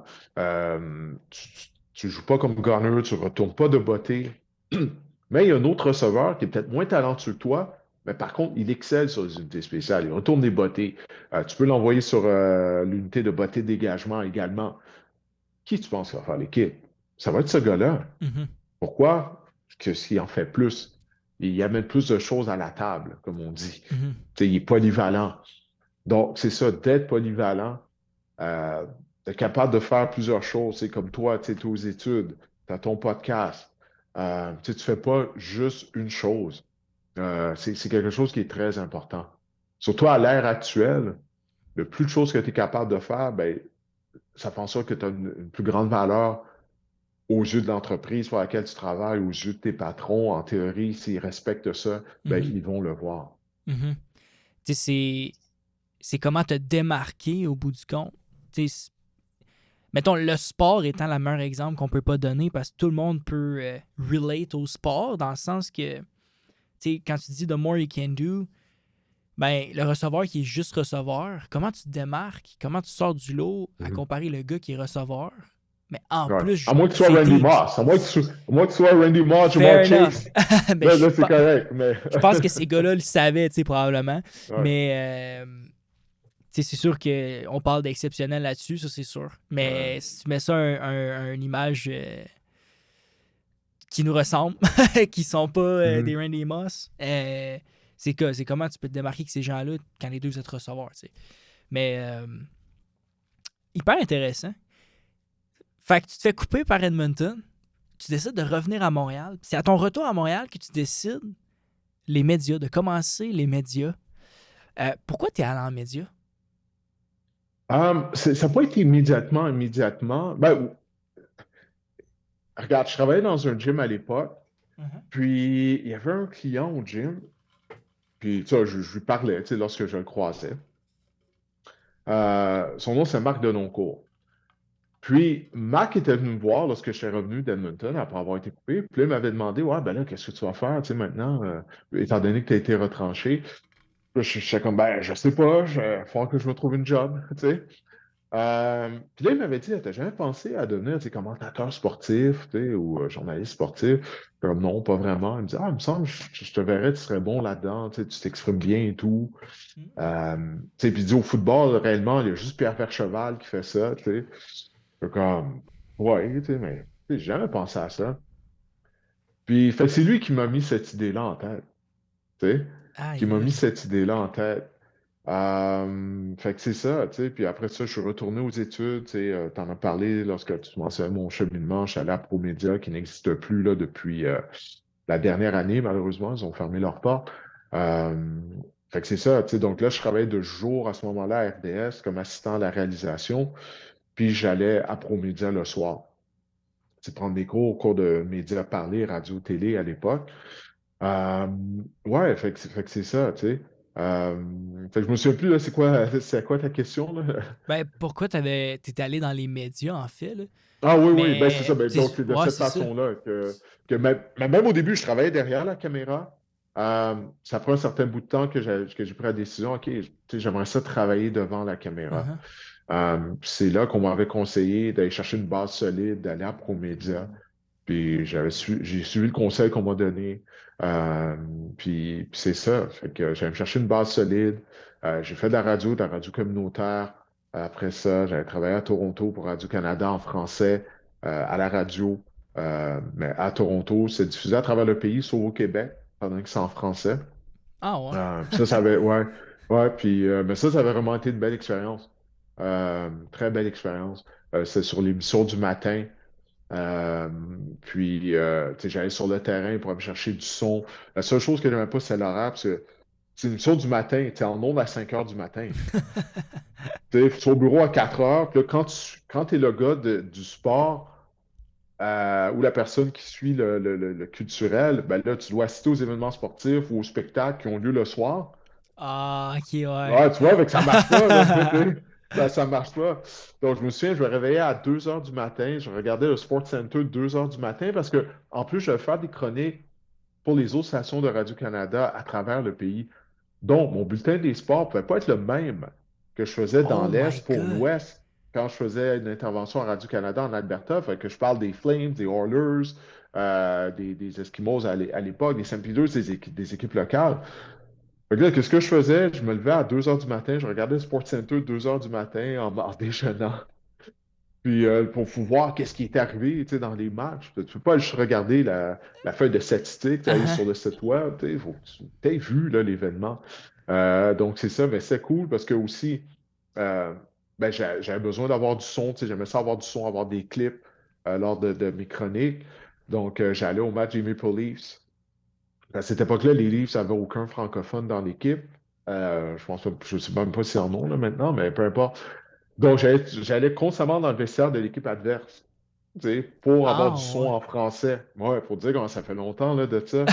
Fait que, je me souviens, j'avais interviewé Martin Saint-Louis, quand il jouait pour le Lightning, No dans way. le Hey, vestiaire après c'est le match. Ouais, fou, ouais, ouais. ça. Genre, aïe, aïe. Martin Gélina, qui jouait pour les Flames à l'époque. Roberto Luongo, naturellement, qui jouait pour les Panthers. Puis Luongo était super sympathique, là. J'avais dit que je viens de ville d'Anjou, puis tu sais, lui vient de Saint-Léonard. Fait à côté, comme je t'ai dit, j'ai joué Mhm. pour les Cougars de Saint-Léonard. Puis là, on s'est mis à jaser. Il a été super fin. Puis on avait le même âge en plus, ou environ le même âge. Fait que c'est ça, fait que, tu sais, ça pour te dire, tu sais, ça, c'est vraiment une belle gig à avoir. Aller au match des Raptors, je me souviens, j'avais vu le Brown jouer, je pense que c'est sa première ou deuxième année. Tu sais, en plus, là, Hey, c'est quand même malade. ouais, L'évolution que tu as vue de tous ces athlètes-là, genre, ouais, ben, c'est malade. Tu les as vus ça va t'amener toi commencer. aussi en vieillissant, hein, ça va t'amener toi aussi, Non, William. probablement, Ouais. probablement, mais c'est hâte de voir. C'est juste parce que justement, c'est que ça fait plus de 20 ans, là. Fait que, tu sais, un gars comme LeBron, aujourd'hui, on le connaît comme one of the greatest. Mais probablement que c'est ça que. Je peux-tu te donner une anecdote concernant le Brown? Ben, vas-y, je suis Ben, all in. ouais, ben, l'anecdote, elle pourrait être bien meilleure. Tu vas comprendre pourquoi je te dis ça. C'est quand j'étais à l'université, comme je te dis, bon, tu sais, je suis à l'université de Toledo, dans le nord-ouest de l'Ohio. Mhm, LeBron, il vient de Akron, qui est dans le nord-est de l'État. Puis j'avais un ami qui habitait dans le même complexe d'appartements que moi à l'époque. Son nom, c'est Jason. Il venait d'Akron. Puis une journée, il me dit, Hey, qu'est-ce que tu fais vendredi soir? Là, je suis comme, bah, rien, là, j'ai rien prévu, tu sais. Et il me dit, Hey, ça tente-tu de venir avec moi? Je retourne par chez nous. Je vais aller à mon high school voir le match de basket vendredi soir. Il y a un joueur, il est vraiment bon, supposé être le prochain Michael Jordan. Puis à cette époque-là, à chaque fois qu'il y avait un joueur talentueux, il disait tout le temps c'est le prochain uh-huh, Michael Jordan. Parce que Jordan a pris sa retraite, puis tu sais, tout le monde du basket était à la recherche du prochain Michael mhm. Jordan. Là, j'étais comme, ah ouais, ouais, le prochain Michael Jordan, ouais, ouais, whatever. Tu sais, on entend ça toutes les semaines ou à peu près au sujet d'un jeune joueur. Puis là, c'est ça, il me dit, ouais, ouais, son nom, c'est LeBron James. Là, je suis comme, le what? Tu sais, à l'époque, là, tu vois, c'est la première fois que j'entends le nom LeBron James. Là, Uh-huh. je suis comme, c'est qui, lui? Là, finalement, je suis comme, ah non, c'est quoi, j'irai pas. Tu sais. Puis, c'est genre 2 ans après, quand il était un senior, là, ou peut-être rendu un junior au high school, puis là, il était sur la première page de toutes les revues sportives, même SportsCenter d'ESPN montrait des faits saillants de ses matchs. Là, c'est là, je suis allumé, je suis comme, ah man, c'est le kid que Jason me parlait. Hey. Fait qu'au lieu de te raconter cette anecdote-là, plate, j'aurais pu te dire que j'ai vu LeBron James lorsqu'il Avant. jouait, je pense, à St. Vincent High School, quand il était genre un sophomore, un vendredi soir. Mais au lieu de ça, ben, c'est l'histoire que j'ai pour toi. C'est Ah, juste ça. mais c'est quand même fou, man. J'avoue que je comprends le côté plate de ton histoire. Ça aurait été insane de. De me T'aurais dire, pu. hey, j'ai vu LeBron Ouais, quand, t'as tu sais, vu quand il était LeBron au high avant school. que tout le monde sache c'était qui LeBron, genre. Ouais, C'est opportunité malade. ratée de ma part, Ah, ouais. complètement. Je ne vais pas dire qu'est-ce que j'ai fait ce vendredi soir-là. Là. En plus, Puis ça, tu t'en aurais rappelé de ce vendredi-là, mais aïe, aïe, c'est oui. quand même cool, par exemple. Mais justement, dans ta carrière de. Je suis curieux de savoir de où ça a parti, parce que tu étais avec Radio-Canada, tu te promenais à travers le pays. Ça t'a permis de rencontrer beaucoup d'athlètes. C'est ça qui doit être le fun de ta position que tu as, parce que t'es pas dans un bureau à animer, t'es vraiment le gars qui est sur le terrain, qui parle aux athlètes.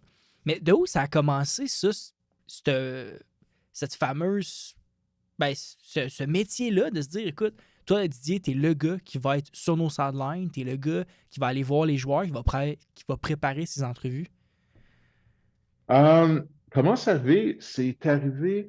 Ben, c'est sûr que bon, le football, c'est un fit parce que j'ai joué au football Mhm, quand même à un niveau élevé, puis j'étais bilingue. Mais à l'époque, mais ça n'a jamais été un objectif pour moi d'être affecté à la couverture des Alouettes. Moi, je voulais être journaliste sportif. Tu mhm. sais, comme je te disais, quand j'étais jeune, la première chose que je faisais, j'allais chercher le cahier des sports de la presse, puis tu sais, je lisais ça. Il y avait Robert Duguay à l'époque. C'est lui qui était affecté à la couverture du football à la presse, un monsieur qui est décédé maintenant. Mais il était bon. En tout cas, je trouvais à l'époque, il faudrait que je relise de ces articles maintenant pour voir. C'est juste à cause que j'étais jeune, mais je le trouvais tellement bon. Puis il y avait une touche d'humour aussi dans ses textes. Puis tu sentais qu'il était c'est un passionné de football qui aimait ça, tu sais. Fait que c'est ça, mais tout ça pour dire, moi, je voulais juste être journaliste sportif. Fait que, si on m'avait dit, tu vas être affecté au curling, par exemple, j'aurais dit, OK, c'est quoi, let's go, on y va. Je connais rien au curling, je vais apprendre les règlements. Comme des gens, tu sais, des fois, ils couvrent le football, ils connaissent rien au Mhm. football, mais ils apprennent avec le temps, ils apprennent les règlements, Ouais. ils apprennent la game, tu sais, ça se fait, là, tu sais, c'est pas, on n'essaie pas d'envoyer une navette sur Mars, là, tu sais, c'est possible. Euh, donc, c'est ça, moi, je voulais juste être journaliste sportif. Pour moi, d'être sur le terrain, d'interviewer des athlètes. Peu importe le sport, j'aurais été correct avec ça. Euh, mais je me suis retrouvé au football parce que là, je travaillais à RDS, comme je te disais, derrière la caméra principalement. Euh, Puis, il y a David Arsenault qui est à la description de la NFL Mhm. et des Alouettes. Mais avant ça, lui, David, ben, c'est lui qui couvrait les Alouettes quotidiennement pour RDS. Il l'a fait pendant 14 ans. No way. Oui, oui, David l'a fait pendant 14 ans, oui, oui. Euh, mais il avait quitté pour aller animer Hockey 360, qui était une nouvelle émission à Ouais. l'époque, émission quotidienne de hockey. Il avait quitté pour ce poste-là. Donc, le poste à la couverture des Alouettes s'était libéré. Puis c'est comme de cette façon-là qu'on me l'a offert, parce que j'étais déjà le backup à David, tu sais, à la Mhm. couverture. Tu sais. Quand il avait un empêchement, un conflit d'horaire, ben, c'est moi qui ai couru les entraînements. Là, on m'a offert de le courir à temps plein. Bien, évidemment, j'ai dit oui. Donc, c'est comme ça que j'ai commencé à couvrir les Alouettes à temps plein. Ça faisait quelques années que j'étais comme backup, si on peut dire, comme réserviste à David. Puis c'est ça. Puis, ce qui est cool, c'est qu'éventuellement, David est revenu au football. Puis, j'ai la chance de travailler avec lui maintenant, tu sais, sur la couverture des Mhm. Alouettes, la couverture des matchs. Puis David Arsenault, c'est vraiment un gentilhomme. Il a toujours été généreux de son temps jusqu'à ce jour. Si je le texte, et David, as-tu 2 minutes pour parler? Puis ils vont me retexter. OK, oui, à telle heure. Il n'a pas une fois tu sais, qui n'a pas été généreux de son temps envers moi, même à l'époque, quand je travaillais dans la salle des nouvelles, puis que je plaçais des cassettes sur les tablettes. Mhm. J'allais le voir. Ouais, Didier, oui, qu'est-ce qu'il y a? Tu sais, fait qu'il y a eu des gens comme ça au cours de ma carrière, c'est ça, qui ont été très généreux avec leur temps, que ce soit David Arsenault, Marc Labrec notamment, là, qui sont deux noms qui me viennent en tête, envers qui je serai toujours reconnaissant. Là. Puis il y en a eu d'autres aussi. Tu sais, Pierre Vacheval, qui a toujours été super à côtoyer aussi. Mais il y en a eu plusieurs. Là. Je ne vais pas me mettre à tout les nommer parce que j'en oublie. Mais c'est ça. Mais ça pour dire que c'est comme ça que j'ai commencé à couvrir les Alouettes là, quotidiennement. C'est vraiment une belle histoire pour vrai. C'est du backup jusqu'au starter, comme on dit. Ouais. Mais ça t'a même Mais comme je te amené. dis, c'était même pas un objectif. Tu sais, Uh-huh. c'était concrètement, là, comme je te dis, moi, je voulais juste être journaliste sportif. Être sur le terrain, c'est ça que je voulais, avoir la chance de couvrir des événements sportifs Mhm. sur place. Tu sais, je suis pas un gars de bureau. Tu sais, je suis pas un gars de 9 à 5. Mhm. Tu sais, puis après toutes ces années-là, je le suis vraiment plus. Là, ça n'a jamais fité avec moi. Tu sais, j'ai toujours été occupé.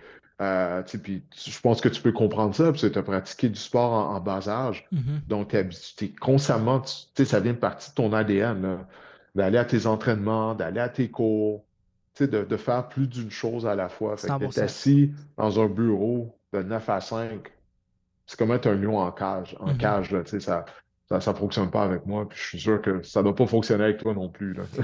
Effectivement, j'ai quand même beaucoup de... En fait, j'ai pas le choix d'avoir une vie active. Donc, c'est pour ça que j'ai pas le choix de me lancer des défis, de lancer des projets comme le podcast, whatever. Ouais. Euh, c'est ce qui nous drive un peu. Peut-être que c'est ce que le sport, tu vois, nous a amené en tant que personne. Ouais, c'est vrai, j'avais pas pensé à ça, Mais ouais, c'est vrai. c'est peut-être de ça, parce que tu vois, moi, une chose que le sport en fait, que je le sais que le foot m'a amené, c'est que, tu sais, quand tu disais de, tu sais, d'aller à tes entraînements, d'aller à tes cours après, puis, tu sais, le fait d'avoir un horaire, mais surtout, tout est calculé en termes de temps, puis assiduité, dans le sens que, ben, aujourd'hui, je suis jamais en retard. Pourquoi? Mais probablement parce que le foot m'a appris qu'il fallait Ouais, pas que j'arrive à mes entraînements en retard. Fallait que si t'es 5 minutes d'avance, au t'es late, genre. meeting, ouais, Exact. ouais, Fait que, ouais. fait qu'aujourd'hui, si c'est.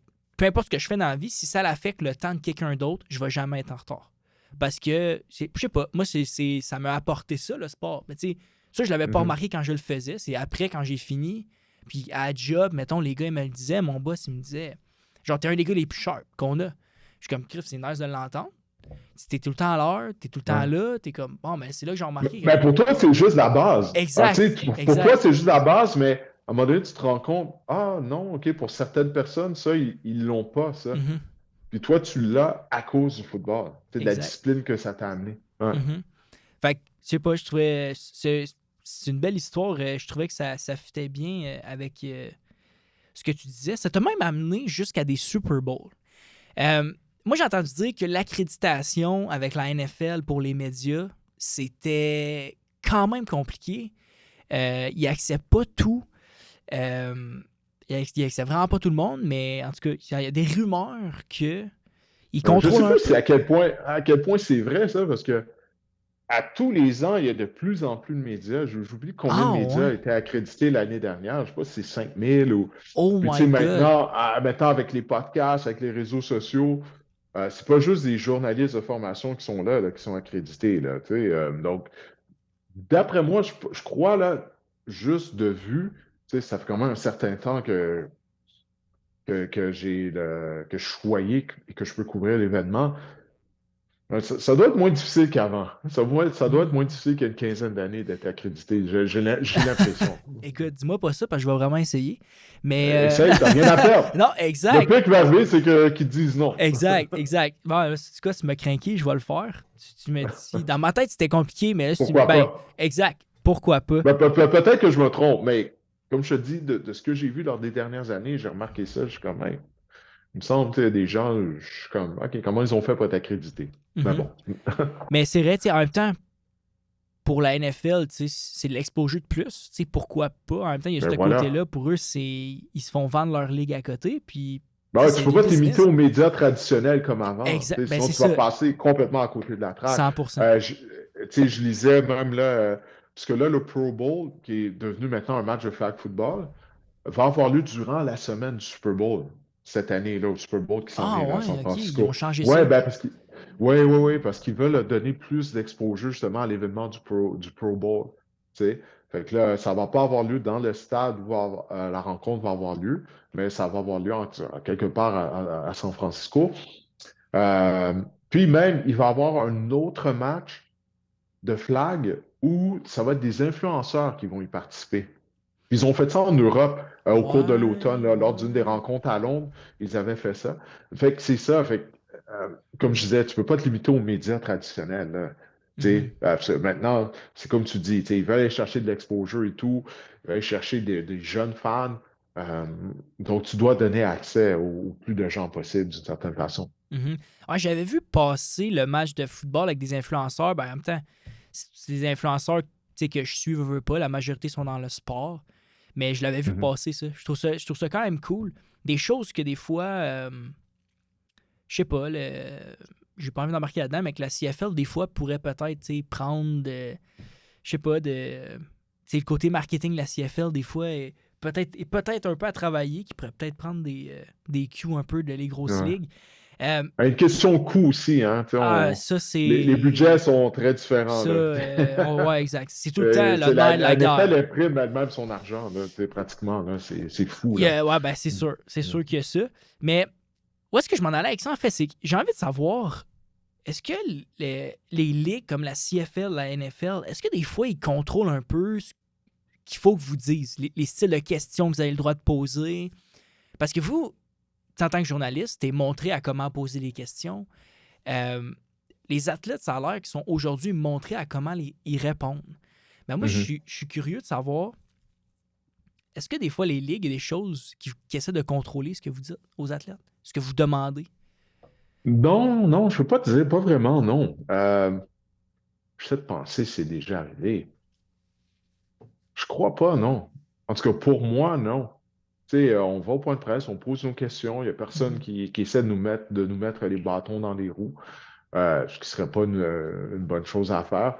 Vous savez que certaines personnes apprécient pas les questions, mais tu sais, si la question est justifiée, ben, c'est tout bad là, si tu ne mhm. l'apprécies pas, tu sais. Mais non, je te dirais que non. Non, non, non, non. Là-dessus, moi, j'ai jamais eu de problème là, pour ça. Là. Venant des ligues. Là. Ouais. Là, c'est une question assez dure, je vais demander là, mais tu as couvert plusieurs Coupes Grey, puis tu as Ouais. couvert aussi plusieurs Super Bowls.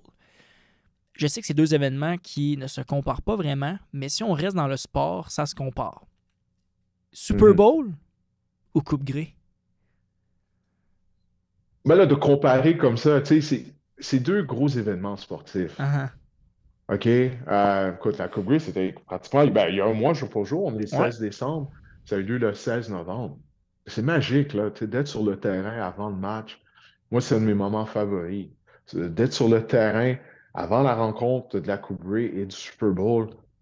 Tu sens qu'il y a un gros match de football là, qui va être joué. Mhm, Tu sais, les stades sont pleins. Euh, il y a plein de gens, tu sais, sur les lignes de côté, des célébrités. Tu sens que c'est gros comme événement, tu sais. C'est électrique. Euh, donc, ouais, ça, c'est la partie la plus cool de mon travail, je pense. D'avoir l'opportunité d'être sur le terrain avant le match Super Bowl ou avant un match à Coupe Grey. Tu sais, puis j'en parlais avec David Arsenault avant la Coupe Grey, la dernière Coupe Grey. On se fatigue jamais de ça. mhm. Tu sais, parce que David, il a couvert encore plus de matchs à Coupe Grey que moi. Puis on se fatigue jamais de ça. C'est vraiment cool. Tu sais, c'est vraiment cool là, C'est de sûr, ça va être vivre cette malade. atmosphère-là. Ah ouais, ouais, c'est indescriptible, là, vraiment. C'est quoi le vibe? T'sais, on parle tout du Super Bowl. Je suis curieux de savoir, c'est quoi le vibe qu'il y a pendant le Super Bowl, t'sais, autant avec les athlètes, mais juste t'sais, le vibe en général de qu'est-ce que toi, t'as vécu là-bas? Tu parles de la journée du match ou en particulier Ouais. ou Ben, ouais, exact. T'sais, la journée du match, le vibe de comment que c'est, je sais pas, c'est sûr ça va être le fun, mais en même temps, c'est quand c'est le Super Bowl, c'est la plus grosse game de l'année. Y a ouais. des tensions? Comment que c'est? C'est quoi le vibe là-bas? Ouais, ben, c'est différent d'une année à l'autre, quoique similaire. Tu sais, bon, ça dépend des partisans, quelle équipe se rend au Super Bowl. Se rend au Super Bowl, je te donne un exemple. Lors de la première conquête du Super Bowl par les Eagles, quand ils avaient battu les Patriots, je me souviens bien, c'était au Minnesota. Cette année-là, le Super Bowl, si je me souviens bien, écoute, on devait être au moins minimum 4 heures avant le match. Puis, les partisans des Eagles, là, ils faisaient leur chant, là, tu sais, le E-A-G, ouais, L-E-S Eagles. Je me souviens, j'avais dit à Pierre Charles, j'avais dit, Pierre, ils vont manquer de gaz. La game est dans 4 heures. Ils sont déjà craqués. C'est quoi? Ils ont jamais dérougi. OK? Ils Hein. ont jamais dérougi. Durant le match, ils étaient dedans, puis ça avait été un match de fou à haut pointage avec le Mhm, Philly Special, tout ça, Nick Foles. Finalement, ils ont gagné le match. Première conquête du Super Bowl pour les Eagles de Philadelphie. Donc, c'est ça. Les partisans des Eagles, c'est ça. Ça dépend des partisans qui sont là, de quelle équipe participe au match. mhm, Ceux des Eagles là, sont des vrais, sont derrière leur équipe. Ils sont extrêmement, extrêmement bruyants. Euh, je pense que c'est le plus bruyant que j'ai vu à un Super Bowl. C'est lors de cette rencontre-là, mais il faut dire que c'est leur première participation au Super Bowl depuis un mhm, certain temps, puis ils n'avaient pas gagné de titre et tout. Fait que c'est ça. Fait que d'une année à l'autre, c'est différent. Tu sais, c'est similaire, mais différent en même temps. Ce n'est pas nécessairement les mêmes équipes qui sont là. Euh, mais une autre expérience très cool, c'est que j'ai eu la chance, quoi, 2 fois de couvrir sur place des matchs de championnat d'association. Une fois, c'est les Chiefs. mhm. C'était contre les Titans du Tennessee. Les Chiefs ont gagné le match à Kansas City avec Laurent Duvernay Ouais. tardif. Puis 2 semaines après, ils ont gagné le Super Bowl contre les 49ers. Écoute, premièrement, ça faisait 50 ans que les Chiefs n'étaient pas allés au Super Bowl. Puis tu as l'impression que toute la ville de Kansas City était dans le stade. Tu sais, quand je te Oh parle my God. d'atmosphère électrique, c'était incroyable. C'était incroyable, je vais m'en rappeler pour toujours. Puis même à Baltimore, j'avais eu la chance, c'est quoi, il y a peut-être 3 4 ans, lorsque les Ravens avaient joué contre les Chiefs dans le cadre du match de championnat de l'Association américaine. C'était la première fois, je pense, depuis l'époque des Colts de Baltimore, qu'il y avait un match de championnat de conférence qui était joué à Baltimore. Puis encore une fois, l'atmosphère était électrique. C'est incroyable. Même quand on est arrivé, le premier restaurant où on était allé, la serveuse était habillée aux couleurs des Ravens. Puis là, quand elle a su qu'on venait pas de la région, ah, êtes-vous là pour le match? Hein? Tu toute la ville là, de Baltimore encourageait les Ravens. Malheureusement, ils ont perdu, ils ont choqué ça. Mais c'est ça. Mais ces deux matchs-là, tu à l'extérieur du match du Super Bowl là, Mhm, ou de match à Coupe Grey, wow, c'est vraiment quelque chose. Hein. Tu es à une victoire du Super Bowl. Puis tout le monde dans le stade est conscient de ça. mhm. Wow, ça, c'est quelque chose. Là. Puis même, c'est pour quelqu'un comme toi ou quelqu'un qui regarde le podcast ou qui nous écoute, c'est moins dispendieux d'aller assister à un match de championnat de conférence plutôt que d'aller au Super Bowl. Puis je pense que l'expérience en tant que spectateur est peut-être meilleure pour un match de championnat de conférence parce que là, tu as vraiment la foule de la ville. Tu sais, au Mhm. Super Bowl, tu as plusieurs billets qui sont donnés, des billets corporatifs, tout ça. Mais là, tu as des vrais partisans qui sont là, qui sont derrière leur équipe. Fait que ça, là, ça, l'occasion de vivre ça, je te dirais, vas-y même plutôt qu'un Super Bowl. Ça va coûter moins cher, puis tu vas vivre vraiment toute une expérience. Hey, je garde ça en note, c'est certain. Surtout que Mm. moi et mon père, à toutes les années, on aime ça, se payer un petit voyage, on voit une équipe de foot, puis tu sais, déjà juste un match de saison régulière, juste ça, c'est un événement. Là, comme, c'est pas pour rien que Mhm. les matchs de football sont le dimanche, puis c'est la seule affaire qu'il y a le dimanche. Hey, des stades, on est allé aux Packers, c'était sold out, il y avait 84 000 personnes dans Limbeau Field, c'était malade. Ouais. C'était malade. Wow. Genre, tu sais, une ville plus petite que Sherbrooke. Tu sais, moi, j'étais à Sherbrooke présentement. Plus petit que Sherbrooke, Green Bay, mais le stade est full. C'était malade. Ouais. Mais tu sais, Ouais, les stades au beau milieu de quartier résidentiel. ouais, vraiment, Ouais. c'est exactement. On avait marché jusqu'au stade. Tu sais, c'était Ouais. fou, là. Mais des expériences de même, je garde ça en note. De toute façon, les playoffs arrivent. Là. Fait que je pourrais peut-être aller faire un tour. Mais, c'est sûr que ça doit être malade. Tu sais, c'est ça. Où est-ce que je m'en allais avec ça? C'est que même les games de saison régulière, l'expérience est tellement folle. Genre, c'est un feeling. J'ai jamais vécu ça ailleurs. Là. En même temps, c'est tellement énorme. Puis les gens on aurait dit qu'ils font Ouais. rien d'autre le Ben, dimanche que d'écouter le foot là-bas. Fait ouais, si tu assistes à un bon match, ouais. je me souviens, lorsqu'encore une fois, lorsque Laurent Duvernay-Tardif jouait, j'étais allé au Arrowhead Stadium pour ouvrir un match, puis il jouait contre les Jets. C'est Ryan Fitzpatrick qui était carrière. Hey, il avait été victime de 6 interceptions. Ouf. 6 interceptions. Tu sais, là, l'atmosphère, c'est C'est différent, là, tu mort, là. sais. Ah, il a été tellement mauvais, là. Ah. Aïe, aïe. Ouais, non, j'avoue que si tu prends une bonne game, ça va. J'avoue que ça l'aide. Moi, c'était un Monday Night Football au Lambeau Field, un 17 de Ouais. décembre, il faisait -20. Il faisait OK, frais. Packers jouait. C'était contre les Rams de Los Angeles. Dans le temps, avec OK. Baker Mayfield était leur carrière à ce moment-là. Jalen Ramsey Ah, était là OK, ouais. aussi. C'était OK. 2022. OK. Puis Jalen Ramsey est un des joueurs qui m'a le plus impressionné à voir en vrai. Ce gars-là est énorme. Ah ouais? Qu'est-ce qui t'avait impressionné? Son Son gabarit, de voir comment 16. il se déplace à son Son gabarit, 16, ouais. ça n'a aucun sens. Je m'attendais pas Ouais. à ça. Un gars aussi. Après, quand je l'ai vu en vrai, j'ai dit aucune chance. Voir que Tu ce l'as vu de gars-là. proche, tu as eu la Ouais, chance de on voir de proche. Ouais, était, OK. on était cinquième rangée à côté du banc des Rams. On Hmm. était hyper proche. Puis durant le warm-up, j'étais allé sur le bord du terrain. On pouvait voir les gars, ils étaient là. Ah, OK, OK. Puis c'était. Ce gars-là est huge. C'est un gros corner. Puis je comprends pourquoi il est encore des meilleurs corners de la ligue. Là, je peux comprendre. Là. Ce gars-là, Ouais.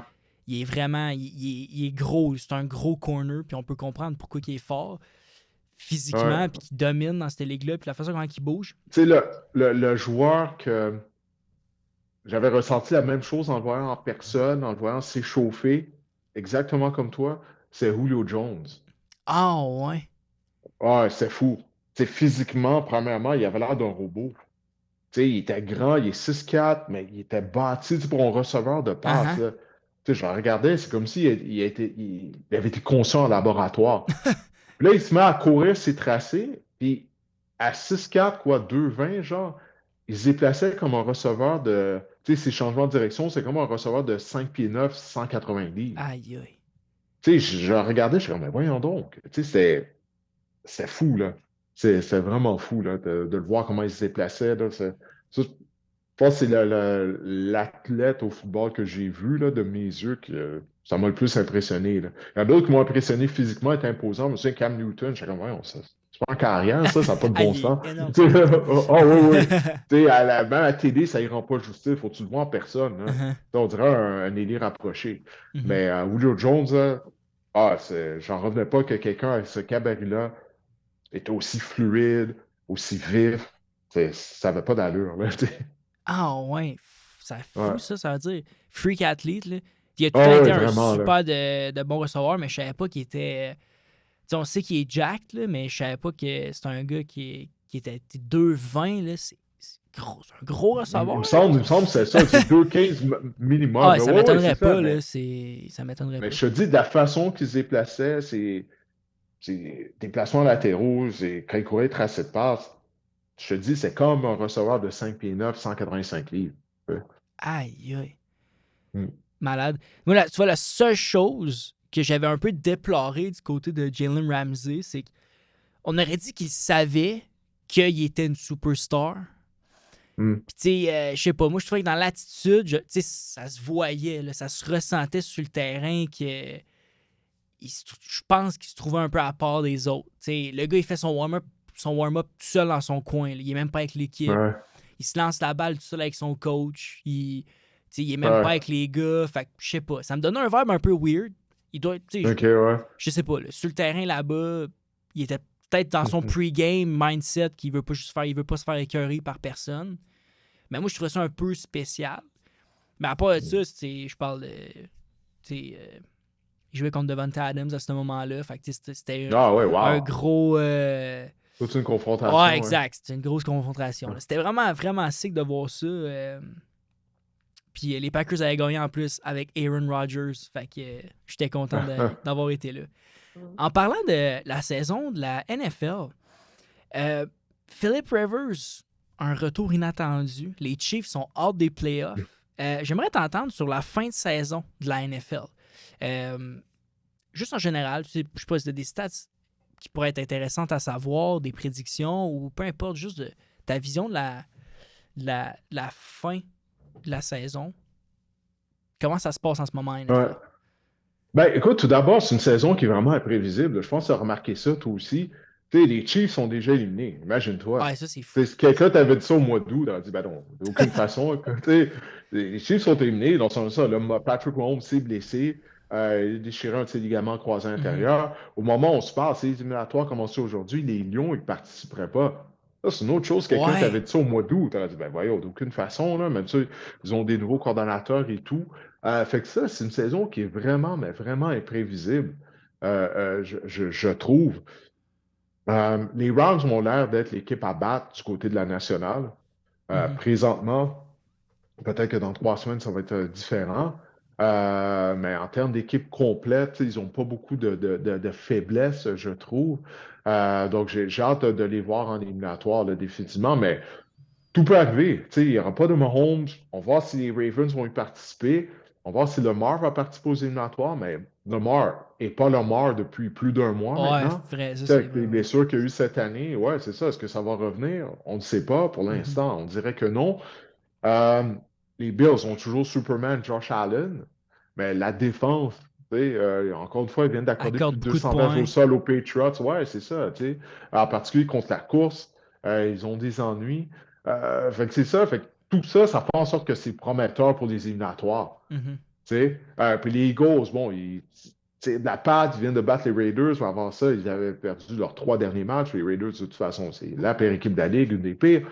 Fait que c'est ça, ça a l'air d'être ouvert. J'ai hâte de voir ça. C'est Mhm. vraiment, j'ai hâte de voir le portrait des éliminatoires là, du côté des deux associations, les 7 équipes qui vont y participer. Puis après ça, le classement, puis les matchs éliminatoires. J'ai vraiment hâte de voir ça, là. Je pense que ça va vraiment être de bonnes éliminatoires, étant donné qu'il n'y a pas vraiment une équipe dominante. T'sais, on a vu les Rams perdre contre les Panthers à Caroline. Aussi bon que les Ouais, Rams, ils sont. Fait que tout peut arriver, puis c'est ça la beauté de la chose, c'est ça que la NFL veut. exact. La parité et tout. Là. Ben, tu sais, j'ai vu justement, je pense que c'était un tweet un matin d'un reporter de la NFL qui disait les Chiefs sont dehors des playoffs. L'équipe qui va gagner cette année le Super Bowl, ou je sais plus s'il parlait nécessairement du Super Bowl, mais il disait que les équipes qui vont jouer en playoff et qui vont se rendre jusqu'au bout n'auront pas le mérite parce que les Chiefs ne sont pas en playoff. Bon, ça c'est C'est ce qu'il n'importe dit. quoi, ça. Les Chiefs, c'était pas une bonne équipe de toute façon. Là, ce qui se serait rendu au Super Bowl, on ne le saura jamais, mais cette équipe-là avait plusieurs faiblesses. Ouais. Mhm. Ouais. En finissant, Didier, j'aimerais t'as passé le micro. C'est une question que j'aime poser à mes invités parce que je trouve ça importante. Puis, ben, je pense que chaque personne a un peu son opinion, puis on a envie d'apprendre de toi. Si tu avais un message à donner à un jeune de 20 ans aujourd'hui, si tu as envie de donner un conseil à toi-même que quand tu avais 20 ans, sens-toi à l'aise, j'ai envie de te passer le micro. Qu'est-ce que tu dirais aujourd'hui à un jeune de 20 ans qui a toute la vie devant lui? Il a toute la vie devant lui. Ben, c'est quelque chose de génial. Euh, Ça serait de ne pas avoir peur de prendre des chances. Tu sais, parce que ça, c'est quelque chose en vieillissant, on a tendance à moins faire, de prendre Mhm. des chances pour différentes raisons. Tu sais, on a des obligations aussi qui font en sorte que là, bon, on ne peut pas parier nécessairement. Ben, je te dirais de prendre des chances puis d'être entreprenant, surtout. Tu sais, le conseil que je donne toujours aux jeunes, tu sais, des fois que je croise puis qu'ils me disent qu'ils aimeraient ça, faire qu'est-ce que je fais, ben, je leur dis, ben, pourquoi tu ne commences pas maintenant? Tu sais, parce que maintenant, en raison de la technologie, ben, tu peux avoir ton podcast. Tu es à l'école secondaire, pourquoi pas aller couvrir les équipes sportives de ton école secondaire? Son rêve, c'est de devenir journaliste sportif, de devenir animateur sportif. Ben, justement, tu peux aller interviewer les athlètes de ton école avec Mhm. ton téléphone, avec ton iPhone. Puis après ça, de faire du montage toi-même, partir de ta chaîne YouTube. Donc, de profiter des opportunités qui sont présentes, qui nous entourent. Des fois, c'est juste, on doit les reconnaître. Mais je dirais surtout pour des jeunes, tu sais, au début de la vingtaine, euh, le monde change rapidement. Le monde change quotidiennement maintenant en raison des avancements de la technologie qui se font à un rythme vraiment très, très, très rapide. Comme je le dis, à tous les jours, les choses s'améliorent. Mais de profiter de ça, justement. Parce que tu n'es pas obligé d'attendre que quelqu'un te donne une opportunité. Donc, ouais, de ne pas avoir peur d'aller à l'aventure, d'essayer des choses nouvelles. Mhm. C'est ça que je dirais aux jeunes, puis surtout de croire à la voix qu'ils ont en eux, qui leur dit, hey, ça, c'est pour toi, ça, essaye ça. C'est un rêve, c'est quelque chose auquel tu penses constamment. Ben, vas-y, va de l'avant. C'est une raison pourquoi ben, cette voix intérieure-là te parle, puis qu'elle te répète tout le temps la même chose, qu'elle t'amène dans cette direction envers quelque chose qui te passionne. Il y a une raison pour ça. Mhm. Merci Didier d'avoir partagé ça, d'avoir participé, d'avoir accepté de participer à mon podcast. C'est Ouais, ça très fait plaisir, apprécié, William. là. Ben, écoute, tu fais du bon boulot. Tu sais, quand tu m'as invité, je suis allé voir ta page Instagram, regarder les extraits que tu mets de ton podcast, puis je vois que t'es un gars sérieux, tu sais, à son affaire, tu poses des bonnes questions. Fait que j'ai pas hésité justement là, à accepter ton invitation à cause de ça. Là. Tu fais du bon boulot, fait que lâche pas, continue comme ça. Merci, j'apprécie.